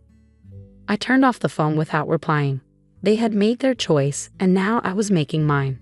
As I looked at my brave little girl, I felt a mix of emotions, relief, exhaustion, and yes, anger at my family. But mostly, I felt hope. We had made it through the worst, and we had done it without them. The following weeks were filled with hospital visits, recovery milestones, and the realization that Lily and I were stronger than I had ever imagined. Each day, I watched my little fighter grow stronger. We spent hours playing games, reading stories, and talking. It felt like we were getting to know each other all over again. While Lily napped, I checked my emails. One from Rachel caught my eye. Sophia, your performance these past months has been exceptional. We'd like to offer you a promotion to senior marketing manager. You've more than earned it. I could hardly believe it. After everything we'd been through, things were finally starting to look up. But life had other plans. My phone buzzed with a news alert. Local family chooses destination wedding over child's life-saving surgery. My stomach dropped as I read on. Someone had leaked our story to the media, and it had gone viral. Olivia's wedding photos were all over social media, but not in the way she'd imagined. The comments were brutal. How could they abandon their granddaughter like that? What kind of mother chooses a beach vacation over her niece's life?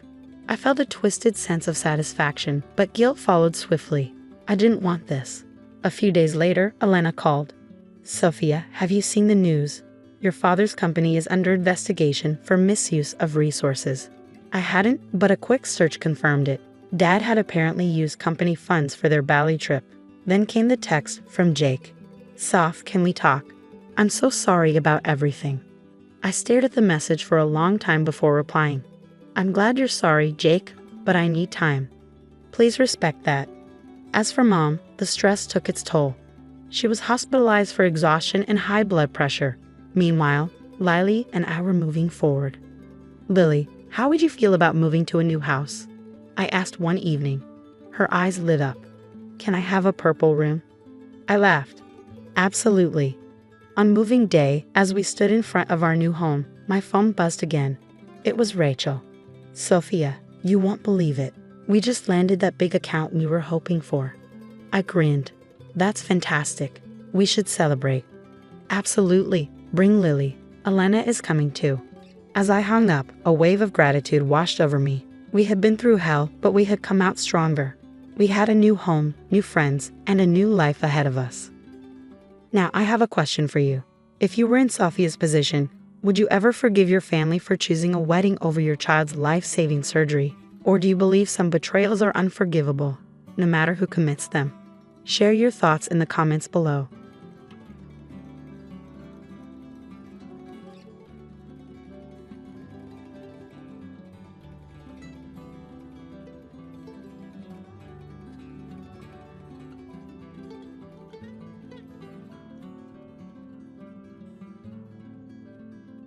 The new year was supposed to be a fresh start, but this time it brought a big surprise.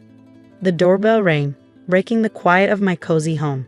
I thought it might be a neighbor or a delivery person, so I opened the door casually, but I felt like my heart sank when I saw who was there. My sister Claire, who I hadn't wanted to see, and my ex-husband Ethan. Claire had her usual smug smile, looking almost proud next to Ethan. Seeing Ethan was like reopening an old wound. He looked arrogant and pretended to feel sorry. It had been 3 years since I'd seen them, and here they were, acting like nothing had happened. Why are you here? I asked, my voice trembling with shock. Claire laughed annoyingly. Oh, look at that, Ethan. She's speechless. What's wrong, Anna? Not happy to see your dear sister and loving ex-husband? Ethan leaned against the doorframe, glancing around the room. Yeah, Anna, we just thought we'd drop by, see how things are without us. I clenched my fists, trying hard not to slam the door on them. This isn't your place anymore, Ethan. And you, Claire, shouldn't be here either. But they just smirked, unfazed by my attempt to stand up to them. Then Ethan said something that felt like a punch in the gut. You know, Anna, I regret ever being with you. What a waste of my best years. Claire joined in, pretending to sympathize. Poor Anna, always falling short, even in marriage. Their mean words hurt, but before I could respond, another voice interrupted us. Who's there, Anna? It was my dad, George, who I wasn't expecting until later. Claire and Ethan looked surprised to see him, and their smirks disappeared as they shifted uncomfortably. Dad, you're home early, I said, feeling relieved. George looked at the scene with narrowed eyes. CLA, Ethan, what are you doing here? Their confidence vanished under George's stern gaze. There was a tense silence. Claire finally spoke up. We just wanted to wish Anna a happy new year. George was skeptical. Really? After all this time, you suddenly remember family on New Year's? His tone was cold, hinting at hidden anger and disappointment. Ethan tried to regain control. We also have some news, but maybe now's not the time. I knew their visit wasn't just about New Year's greetings. Their sudden arrival, smirks, and insults were all too familiar. A cycle of lies and manipulation. But I wasn't the same person they left behind. As they left awkwardly, promising to come back another time, I closed the door, feeling both relieved and anxious. Their return meant trouble, and this time, I had to be ready. After Claire and Ethan left, the house felt eerily quiet. My dad, George, sat opposite me, his face creased with worry. "Anna, what was that about? Why are they back?" I sighed, feeling the weight of old memories. "I'm not sure, Dad, but with Claire and Ethan, there's always a motive." George nodded grimly. "I remember how it all ended, how they hurt you. You owe them nothing, Anna." His support was comforting, but there was a part of the story he didn't fully grasp. The depth of Claire's manipulation. It dated back to our childhood, a time that should have been carefree but was overshadowed by Claire's selfishness. "Dad, remember my 10th birthday? Grandma's porcelain doll?" I asked, my voice tinged with sadness. George's face softened. "Of course, you cherished that doll." I nodded, the memory vivid. "Claire broke it on purpose, then blamed me. She cried to Mom, saying it was an accident caused by me." George looked surprised. "I never knew that. Your mother always thought it was an accident." "That was just the start," I said, feeling a pain of old memories. "Claire always acted innocent, and I got blamed. She knew how to trick everyone around her." I saw regret in George's eyes, realizing what he hadn't seen before. "I'm sorry, Anna. I should have seen it." "It's not your fault," Dad said, his voice filled with regret. "We were all fooled by Claire," I replied, taking a deep breath. "Even with Ethan, she played us both. They deserve each other." George reached for my hand, offering comfort. "What matters is you're away from their drama now. Don't let them pull you back in." I nodded, trying to force a smile. Talking with Dad reminded me that the past wasn't forgotten. Claire and Ethan's visit wasn't just casual. It hinted at more trouble ahead. That night, I couldn't sleep. Memories of Claire's schemes, how she always seemed better than me in our parents' eyes, how she effortlessly won Ethan over. It all haunted me. Her return meant trouble, and I felt a growing sense of dread. But amid the chaos in my mind, I started to feel determined. I wouldn't be a victim again. I'd confront Claire and Ethan. Whatever they were planning, I was ready to fight back.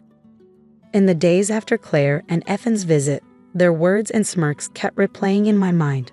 I threw myself into work, hoping to distract myself, but the past wouldn't let go.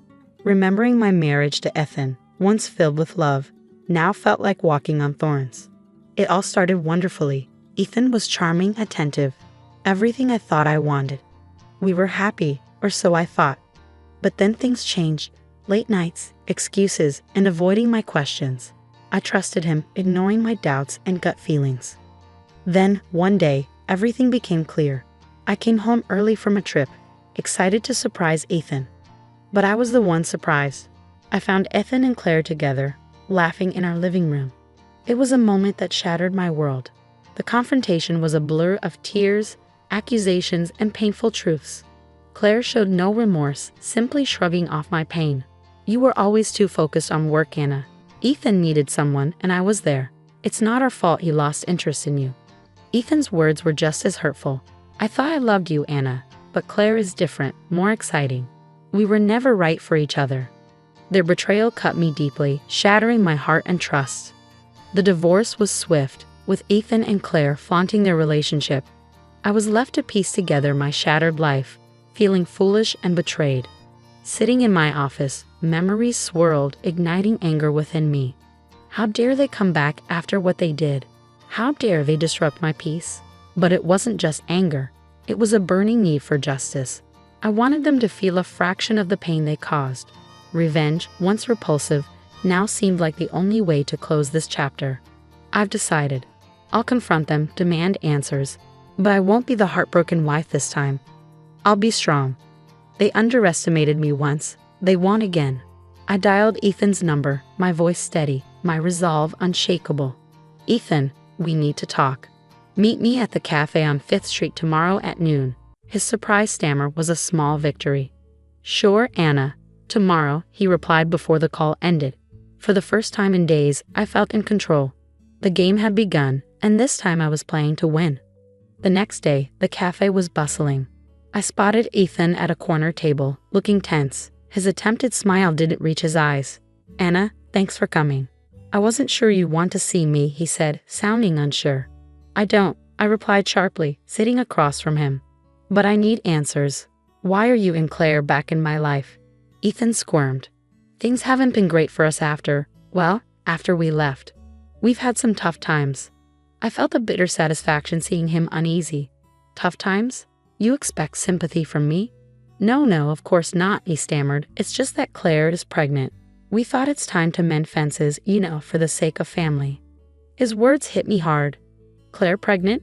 I felt a twinge of hurt, but skepticism took over. "And you expect me to what? Forgive you just like that?" I asked, my voice filled with disbelief.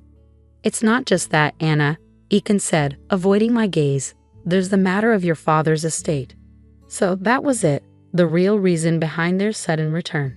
It wasn't remorse or reconciliation, it was greed. "You have some nerve, Ethan. You cheat, you leave, and now you come back for money."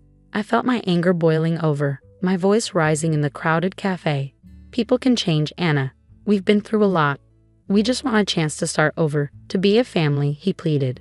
"A family built on lies and deceit," I shot back, my heart pounding with anger. Just then, my phone buzzed. It was a message from Claire. "We need to talk. Alone. My place. Tonight." I glanced at Ethan, my mind made up. "Tell Claire I'll see her tonight. But understand, Ethan, this isn't a family reunion.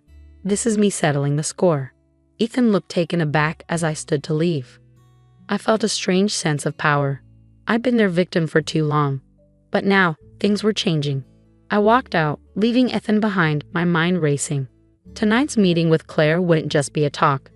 It would be the start of my revenge, a chance to reclaim my dignity and make them regret crossing me.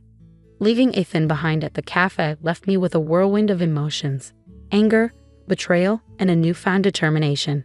Driving home, my mind buzzed with plans for confronting Claire later. I needed to brace myself against her manipulative ways. As evening approached, I stood in front of my mirror, mentally preparing.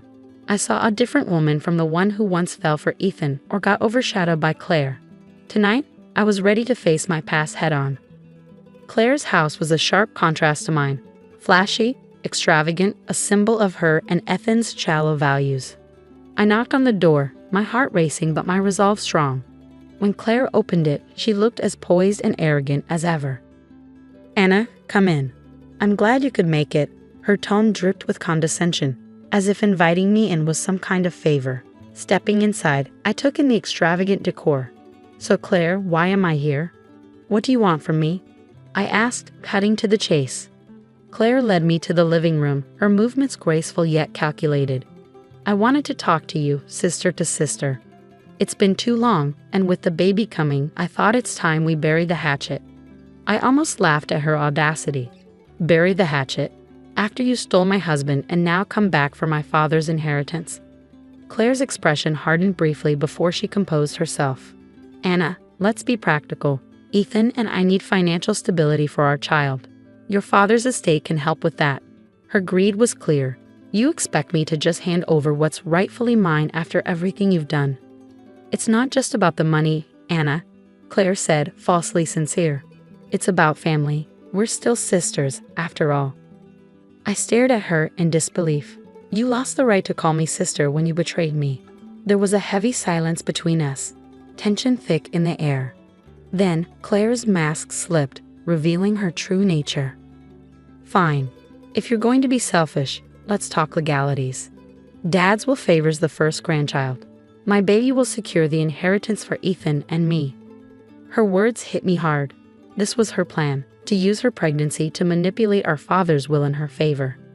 "You're unbelievable, Claire. You think you can manipulate everyone to get what you want?" "Not this time. I won't let you," I said firmly. Claire smirked, her eyes cold and calculating. "We'll see, Anna. We'll see how long you can keep up this act," she sneered. I turned to leave, my mind spinning. Driving away, a plan began to form. Claire and Ethan were playing a dangerous game, but now I knew the rules. It was time for them to realize I wasn't just a pawn in their twisted game. The days after my confrontation with Claire were filled with intense preparation for the looming legal battle over my father's estate. I sought out legal advice, determined to safeguard what was rightfully mine and my father's legacy from Claire and Ethan's greed. As I delved into the legal details, shocking news reached me. Ethan's business, once touted with confidence, had collapsed. They were drowning in debt, unable to sustain their lavish lifestyle. This revelation shed light on their sudden return and their desperation for the inheritance. Meeting with my lawyer, Miss Harper, we discussed our strategy. They're financially and legally trapped, she noted, examining the documents. Your sister's claim about the will doesn't hold up legally. We can challenge it.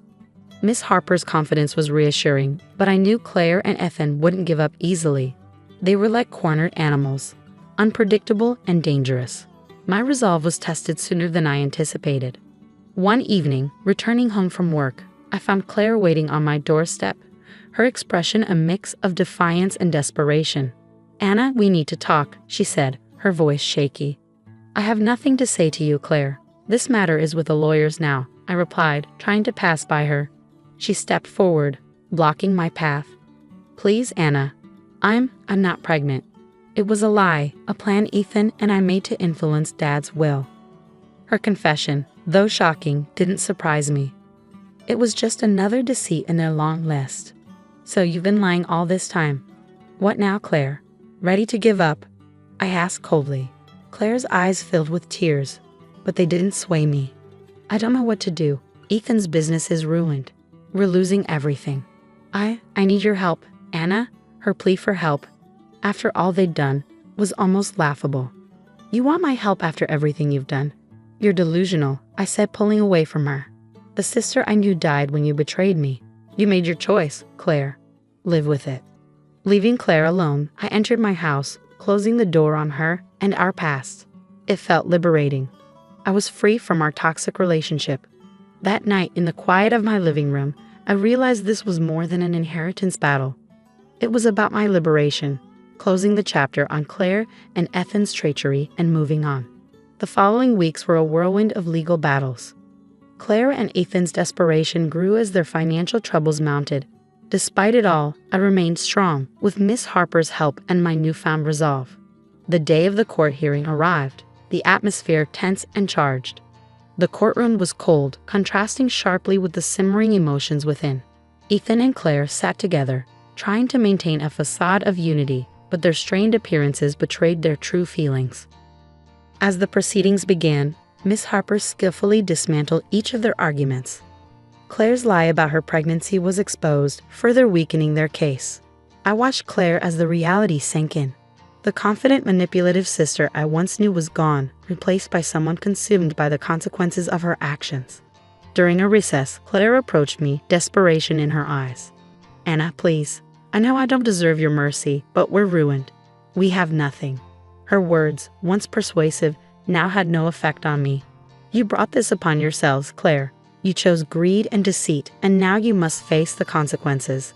The final judgment was a clear win for me. The judge ruled in my favor, ensuring that the inheritance rightfully stayed with me. Claire and Ethan left the courtroom defeated, their schemes crumbling. But as I walked out, a sense of closure washed over me. This wasn't just a legal win. It was a personal victory over my past demons. Claire and Ethan's downfall was the justice they deserved. But for me, it marked a new beginning, free from the pain they caused. In the days that followed, I focused on rebuilding my life, leaving behind the shadows of Claire and Ethan. The scar they left would always be a part of me, but it no longer controlled me. I had become stronger, more resilient, and had a better understanding of myself and my values. As I sat in my garden one evening, watching the sunset, I understood that real victory wasn't in revenge or the pain of those who hurt me. It was in the peace and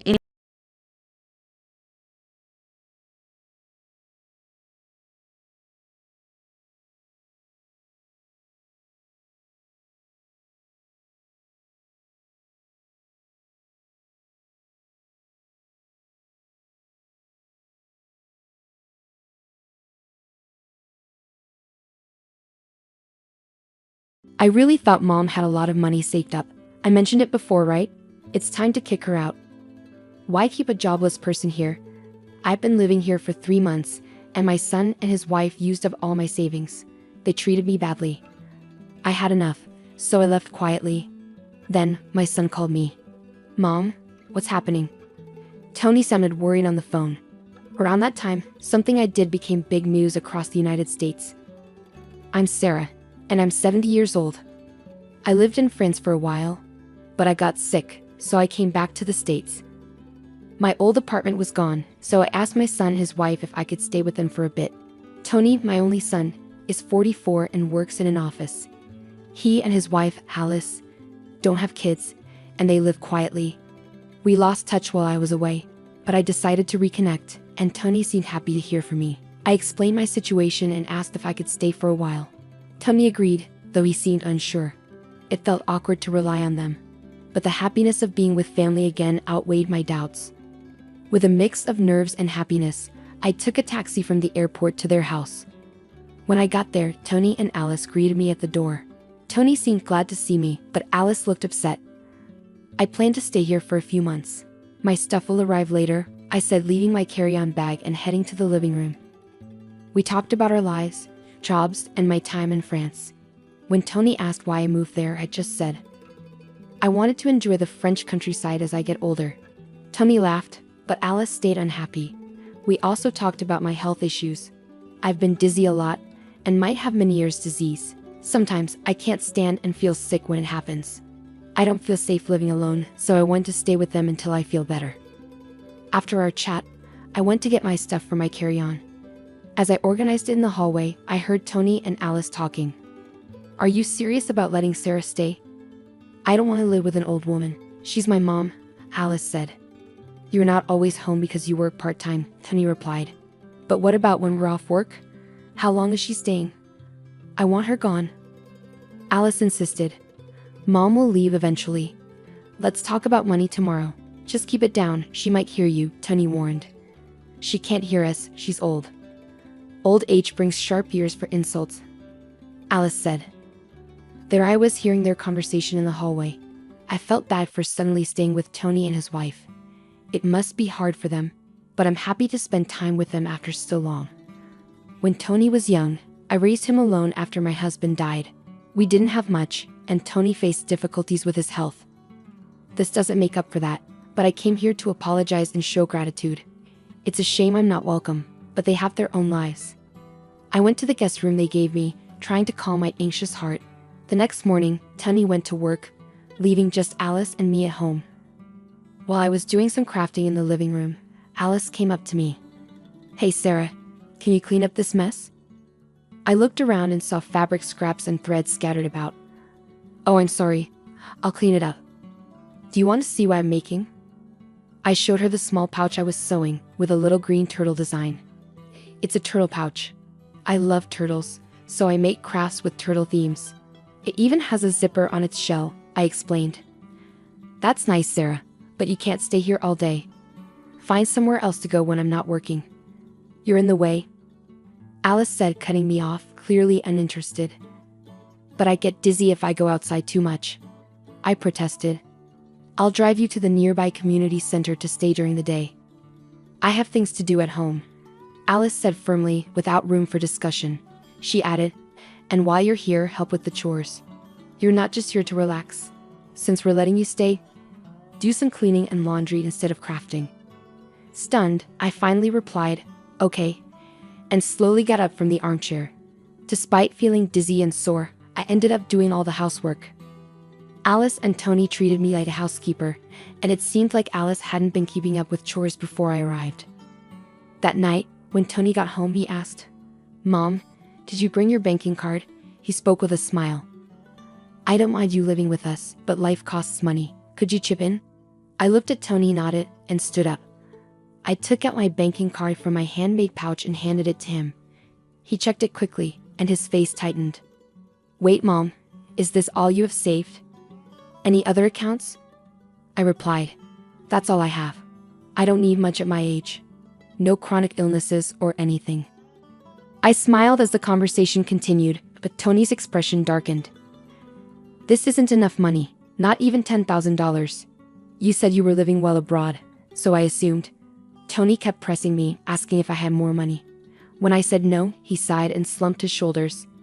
Okay, I'll hold on to this cash for now. I'm doing you a favor by letting you live here, so this is the least you could do. After getting my account password, Tony took my bank and debit cards and left the room.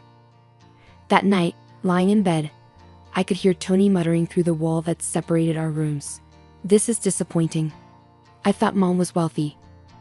Our household is actually struggling financially. We shouldn't have let her stay. We gain nothing from having her here. They sounded confident, talking openly in the next room. Maybe they wanted me to hear them. In my cold bed, I fought back tears of loneliness and sadness. The next day, since Alice had a day off, she drove me to the local community center. When I opened my bag to continue my crafting, I realized I forgot the fabric I needed at home. I hesitated to ask Alice to go back and get it. Luckily, my dizziness wasn't too bad that day, so I decided to walk home to fetch it since I knew the area well. As I approached the house, I glanced through the window and saw Alice with a man I didn't recognize. They seemed very close, and I hesitated outside for a moment before deciding not to interrupt them. It dawned on me that maybe they wanted me out so I wouldn't interfere with whatever was going on between them. Back at the community center, thoughts of Alice and the man kept swirling in my mind, so I decided to call someone for advice. From then on, I avoided bringing up the situation and continued interacting with Tony and his wife as usual. However, whenever I left the house, I made sure to leave a red turtle pouch conspicuously on the living room side table. 3 months had gone by since I moved in with Tony's family. By then, I had essentially become the household's maid. When I was home, I had to do endless chores, and when Alice was around, I was sent off to the community center. Most of my savings had been drained by Tony, who had a gambling addiction. He spent most of his free time on lotteries and slots, likely stemming from financial hardships he faced as a child. At first, I tried to talk to him about it, but it always ended in anger. After enduring 3 months of hardship, I reached my breaking point. One night before a long weekend, I decided to address something I've been pondering. Tony, Alice, I want to thank you for letting me stay with you. Tony, I know I caused difficulties for you when you were young due to our financial situation. I apologize for any trouble I caused, but I'm grateful. I presented a homemade turtle pouch from the table. It was green with a zipper on the shell. This is a token of my appreciation to both of you. I hope you'll accept it. To my surprise, neither Tony nor Alice showed any interest in my handmade gift. Mom, enough of that. Can't we access some funds from your French account or something? Tony suggested. I already told you, there's no more money. Look, I put a lot of effort into making this. Can't you accept it as a gesture of love? Remember how happy you used to be when I filled the shell with candy and a bit of pocket money? Tony's irritation grew. I'm not a child anymore. I don't find joy in receiving something like this, Sarah. How much longer do you plan to depend on us? Frankly, it's irritating. Tony and his wife exchanged a cold look, appearing desperate. I asked Tony, do you remember Joe? He helped us out in that old apartment we lived in. What? I don't remember. Stop bringing up old stories, Tony replied sharply. A heavy silence settled between us as I held onto the turtle pouch tightly, feeling the paper inside. The next day, Tony and his wife went on vacation, leaving me behind. After our conversation the previous night, I had already planned to leave the house. I quickly packed my bags with the arranged carrier and sent them off to my home in France. I made sure to include the red turtle pouch in my carry-on bag. Leaving a brief note of gratitude and farewell on the table, I walked out of the house where I had stayed for 3 months. After leaving the house, I didn't immediately return home. Instead, I stayed in a hotel in the US for a while. I had matters to attend to, and I figured Tony and his wife would reach out to me eventually. True to my expectations, about 2 weeks later, Tony called. Mom, what's the deal with the turtle pouch? It's yours, right? Tony's voice sounded frantic over the phone. Oh, you noticed? I replied calmly. I wasn't surprised when I saw the news on TV about the turtle-shaped pouch. Inside it was a check for $1 million. It was my way of expressing gratitude for all they'd done and apologizing for any trouble I caused them when Tony was young. Some might think it shallow to make amends with money, but I had dreamed of this day for over 40 years, saving up bit by bit. Before meeting Tony after so long, I did some research and discovered he was in debt.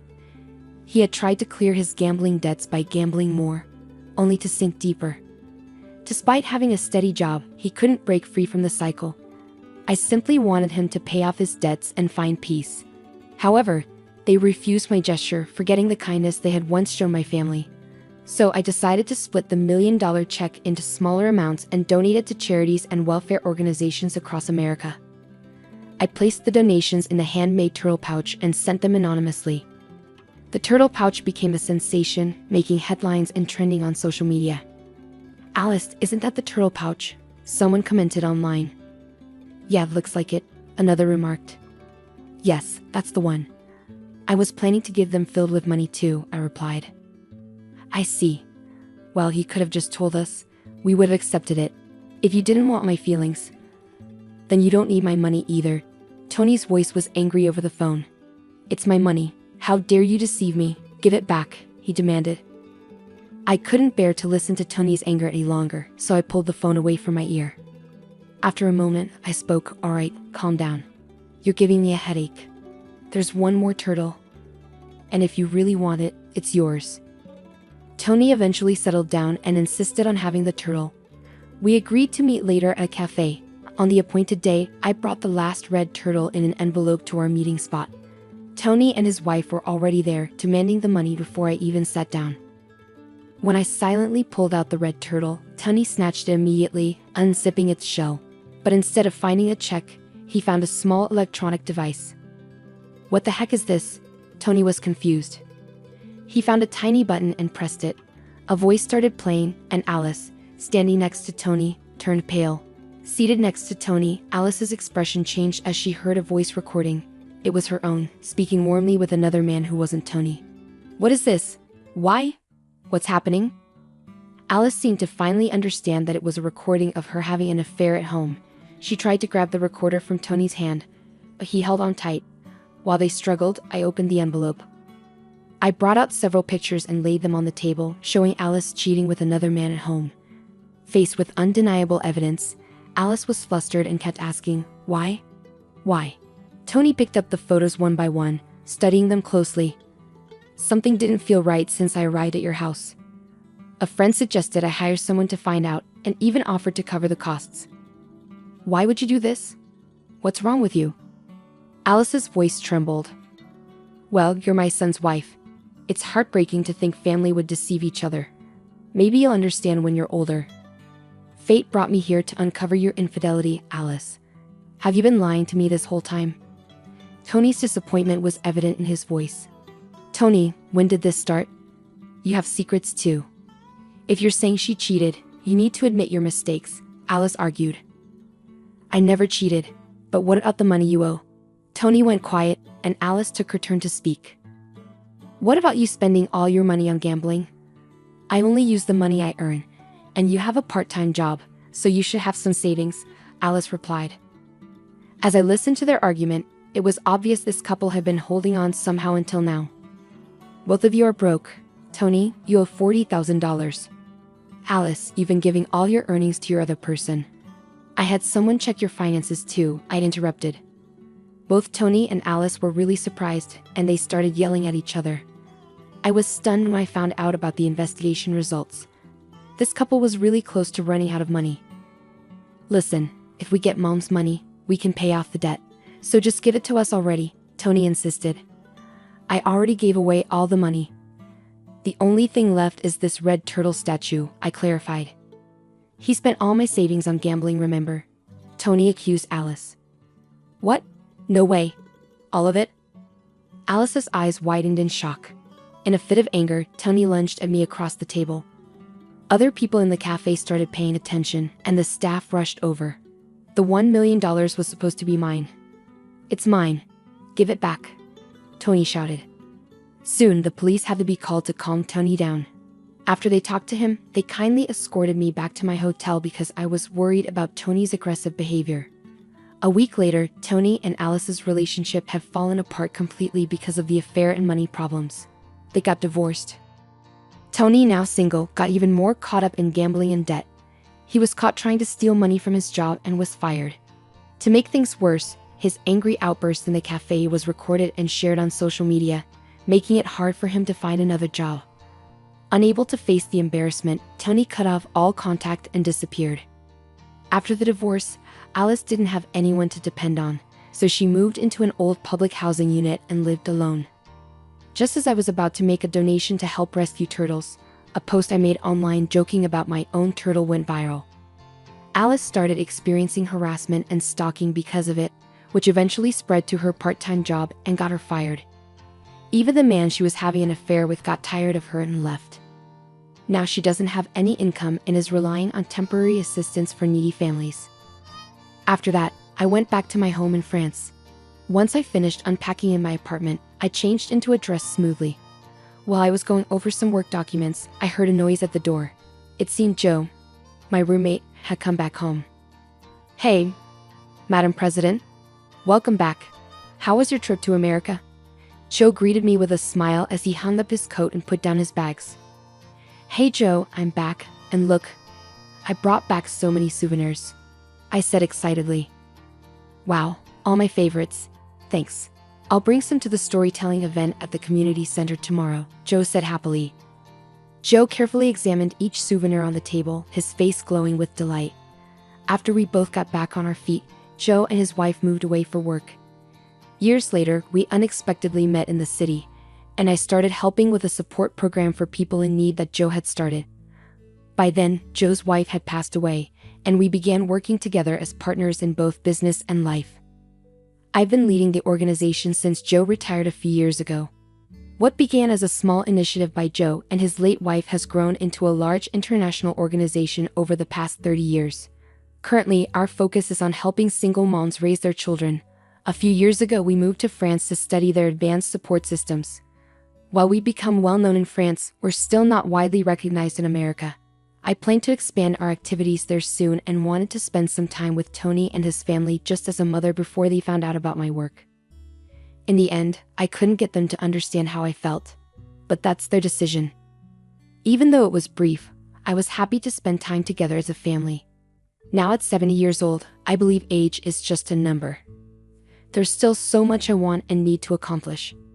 I straightened my back in my dress and began pondering my upcoming international speech for tomorrow.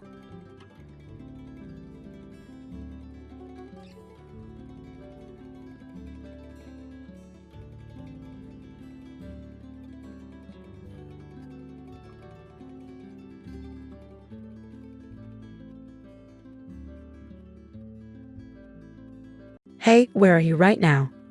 I'm not sure. Don't upset me. There's nothing belonging to us in the house. What's happening? Well, I packed up all my things and left, okay. I don't get it. Why would you leave? Well, we got divorced, so it's not odd for me to leave, right? Divorced? I'm the one who filed the divorce papers. What? My name is Claire. I'm 35 years old and work in an office. I'm married to Evan, and we've been together for 5 years. Evan used to work at a company, but he quit his job 2 years ago to start his own business. Unfortunately, his business hasn't been doing well, and we've been struggling financially for the past 2 years. Luckily, I have a good income, so we're able to make ends meet. Our relationship as a couple is okay, not great, but not terrible either. However, I have a big problem with my mother-in-law and sister-in-law who live in my husband's family home. Every time I see them, they make fun of how I look and always find something to complain about. It really upsets me and makes me feel stressed out. My in-laws' house is only a 10-minute drive from our apartment, so my husband often wants to visit them. When we first got married, I went along with it to please my husband, but lately I've started to stand up for myself because their behavior has become too much to handle. Even when I try to stand up for myself, my mother-in-law and sister-in-law don't stop. They always find ways to ask me for money. Hey Claire, I need $500 to buy a birthday present for a friend. Can you give it to me? $500? What are you buying? I'm planning to gift a trip, and I'll be going too. No, that sounds odd. It's like I'm footing the bill, and I can't afford to give $500. You're so tight-fisted, Claire. Are you a miser? Even though Evan supports you. Excuse me? I'm the one supporting him. My husband hasn't contributed anything to our living expenses in the past year, and you, sister-in-law, should get a job. It's not okay to be unemployed at your age. Why does my mother-in-law accept my sister-in-law's unemployment? I wanted to say all of this, but my husband interrupted. Hey Claire, I have a friend's birthday coming up. I want to buy a present, so could you give me $500? You really understand, even. You're a good son.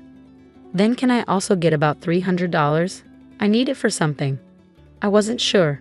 It's okay, Claire. You should have about $300 in your wallet, right? Come on, give it to her quickly. My husband, maybe out of pride, made me give the money to my sister-in-law without hesitation.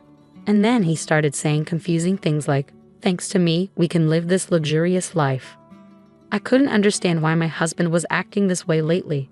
During the car ride home, I confronted him. "Why do you act like this?" "I have my pride as the eldest son," he started saying even more confusing things. This led to a big argument. Once you give them money, they become bossy. What's wrong with making my own mother happy? We can't afford to live that lavishly, you know. Do you get it? You're not contributing anything to our living expenses. So what? We got a big bonus this summer. Don't rely on that. That money is for savings. Since then, my husband and I have been constantly fighting. How can he act so arrogantly when we're struggling financially? Why does he always have to be in a position of power over me? His flaws are becoming more and more apparent. I realized I didn't have to put up with things I didn't like just for him. So when he recently said, "We're going to my mom's," I responded, "You go by yourself." My husband tried to argue, saying, "What do you mean? It's normal for the wife to come too." But when I pointed out, "So you're abnormal because you don't come when we go to my parents' house," he got annoyed and said, "Do whatever you want," then went to his parents' house alone. A weekend without my mother-in-law and sister-in-law was such a relief. It felt so comfortable and nice. With some free time to myself, I focused on working towards my dream, and that dream is to buy my own home. I spent time researching online and ordering brochures. My dreams and aspirations were growing, and just thinking about my new house made me excited. As I looked at different furniture options online, I imagined carefully arranging them in my future home. Lost in these thoughts, time passed quickly, and before I knew it, evening had arrived and my husband was back. "Oh, welcome home." Oh, is he still upset? How childish. He should act more mature as a grown man. I wasn't trying to cater to my husband, so I continued making dinner without speaking to him. Then out of nowhere, my husband spoke up. "You've been quite bold lately, huh? Standing up to me and saying you don't want to see my mother and the others." Defying, we're equals in this relationship. Besides, your mother and the others always criticize me, so I don't want to visit your parents' house anymore. That's what I mean by being bold. Normally, wives are expected to obey their husbands. If you say I can't do that, you're talking about divorce, right? Divorce? Are you surprised that I wouldn't mind being divorced by you? But I'm really upset with you. I've already prepared my part of the paperwork, so it can be submitted anytime. I'll let it go this time, but if you defy me again, it'll be an instant divorce. Think about that. With that, my husband smirked and ordered, "I'm going to take a bath. Hurry up and make dinner." Once I confirmed he was in the bath, I couldn't help but feel relieved. Yes, now I can end things with that man whenever I want. I cooked dinner happily. From then on, I worked hard to save money. I was almost ready to make the down payment. It was difficult to contain my excitement and keep from smiling. But in front of my husband, I acted calm. Finally, I bought a house in my own name. All that's left is to get a divorce after the house is ready and leave the home I share with my husband. I started packing my belongings little by little without my husband noticing and sent them to my parents' house temporarily. I had told my parents everything, and they understood my situation. Finally, the house was finished. When my husband went to his parents' house as usual on the weekend, I moved all my things to my new home. The new house is very comfortable, and both the inside and outside are just as I imagined. As I enjoyed the pleasant scent of a new home all day, my husband called me that night. "Hey, where are you?" "Well, where do you think I am?" "Don't play games with me. There's nothing left in the house." "What's happening?" "Well, I packed up all my stuff and left." "What? I don't understand. Why would you do that?" "Well, since we're divorced now, it's not unusual for me to move out, is it?" "Huh? Divorced? I already filed the divorce papers." "What?" "We're not together anymore. Don't try to fool me. I won't accept that." "But you were the one who said we could get divorced whenever. As a businessman, you should stand by your words. Anyway, this is the end for us." With that, I hung up the phone. Finally, I was free from my husband. That night, I slept peacefully. Living in my new home was so comfortable, and every morning, I woke up feeling refreshed. Today, I decided to invite my parents over to my new home for the first time. As I was cooking alone in the kitchen, my parents arrived with a bottle of celebratory sake. They were both surprised and impressed by my new home. And then the three of us raised our glasses for a toast. Even though it was a bit early, we started celebrating. Suddenly, the doorbell rang. Who could it be at this hour? When I checked the intercom, I saw my ex-husband, ex-mother-in-law, and ex-sister-in-law standing there. Why are you here? From now on, my parents and I will be living here. My father is in the hospital right now, but when he's discharged, he'll also be living here. Please leave immediately.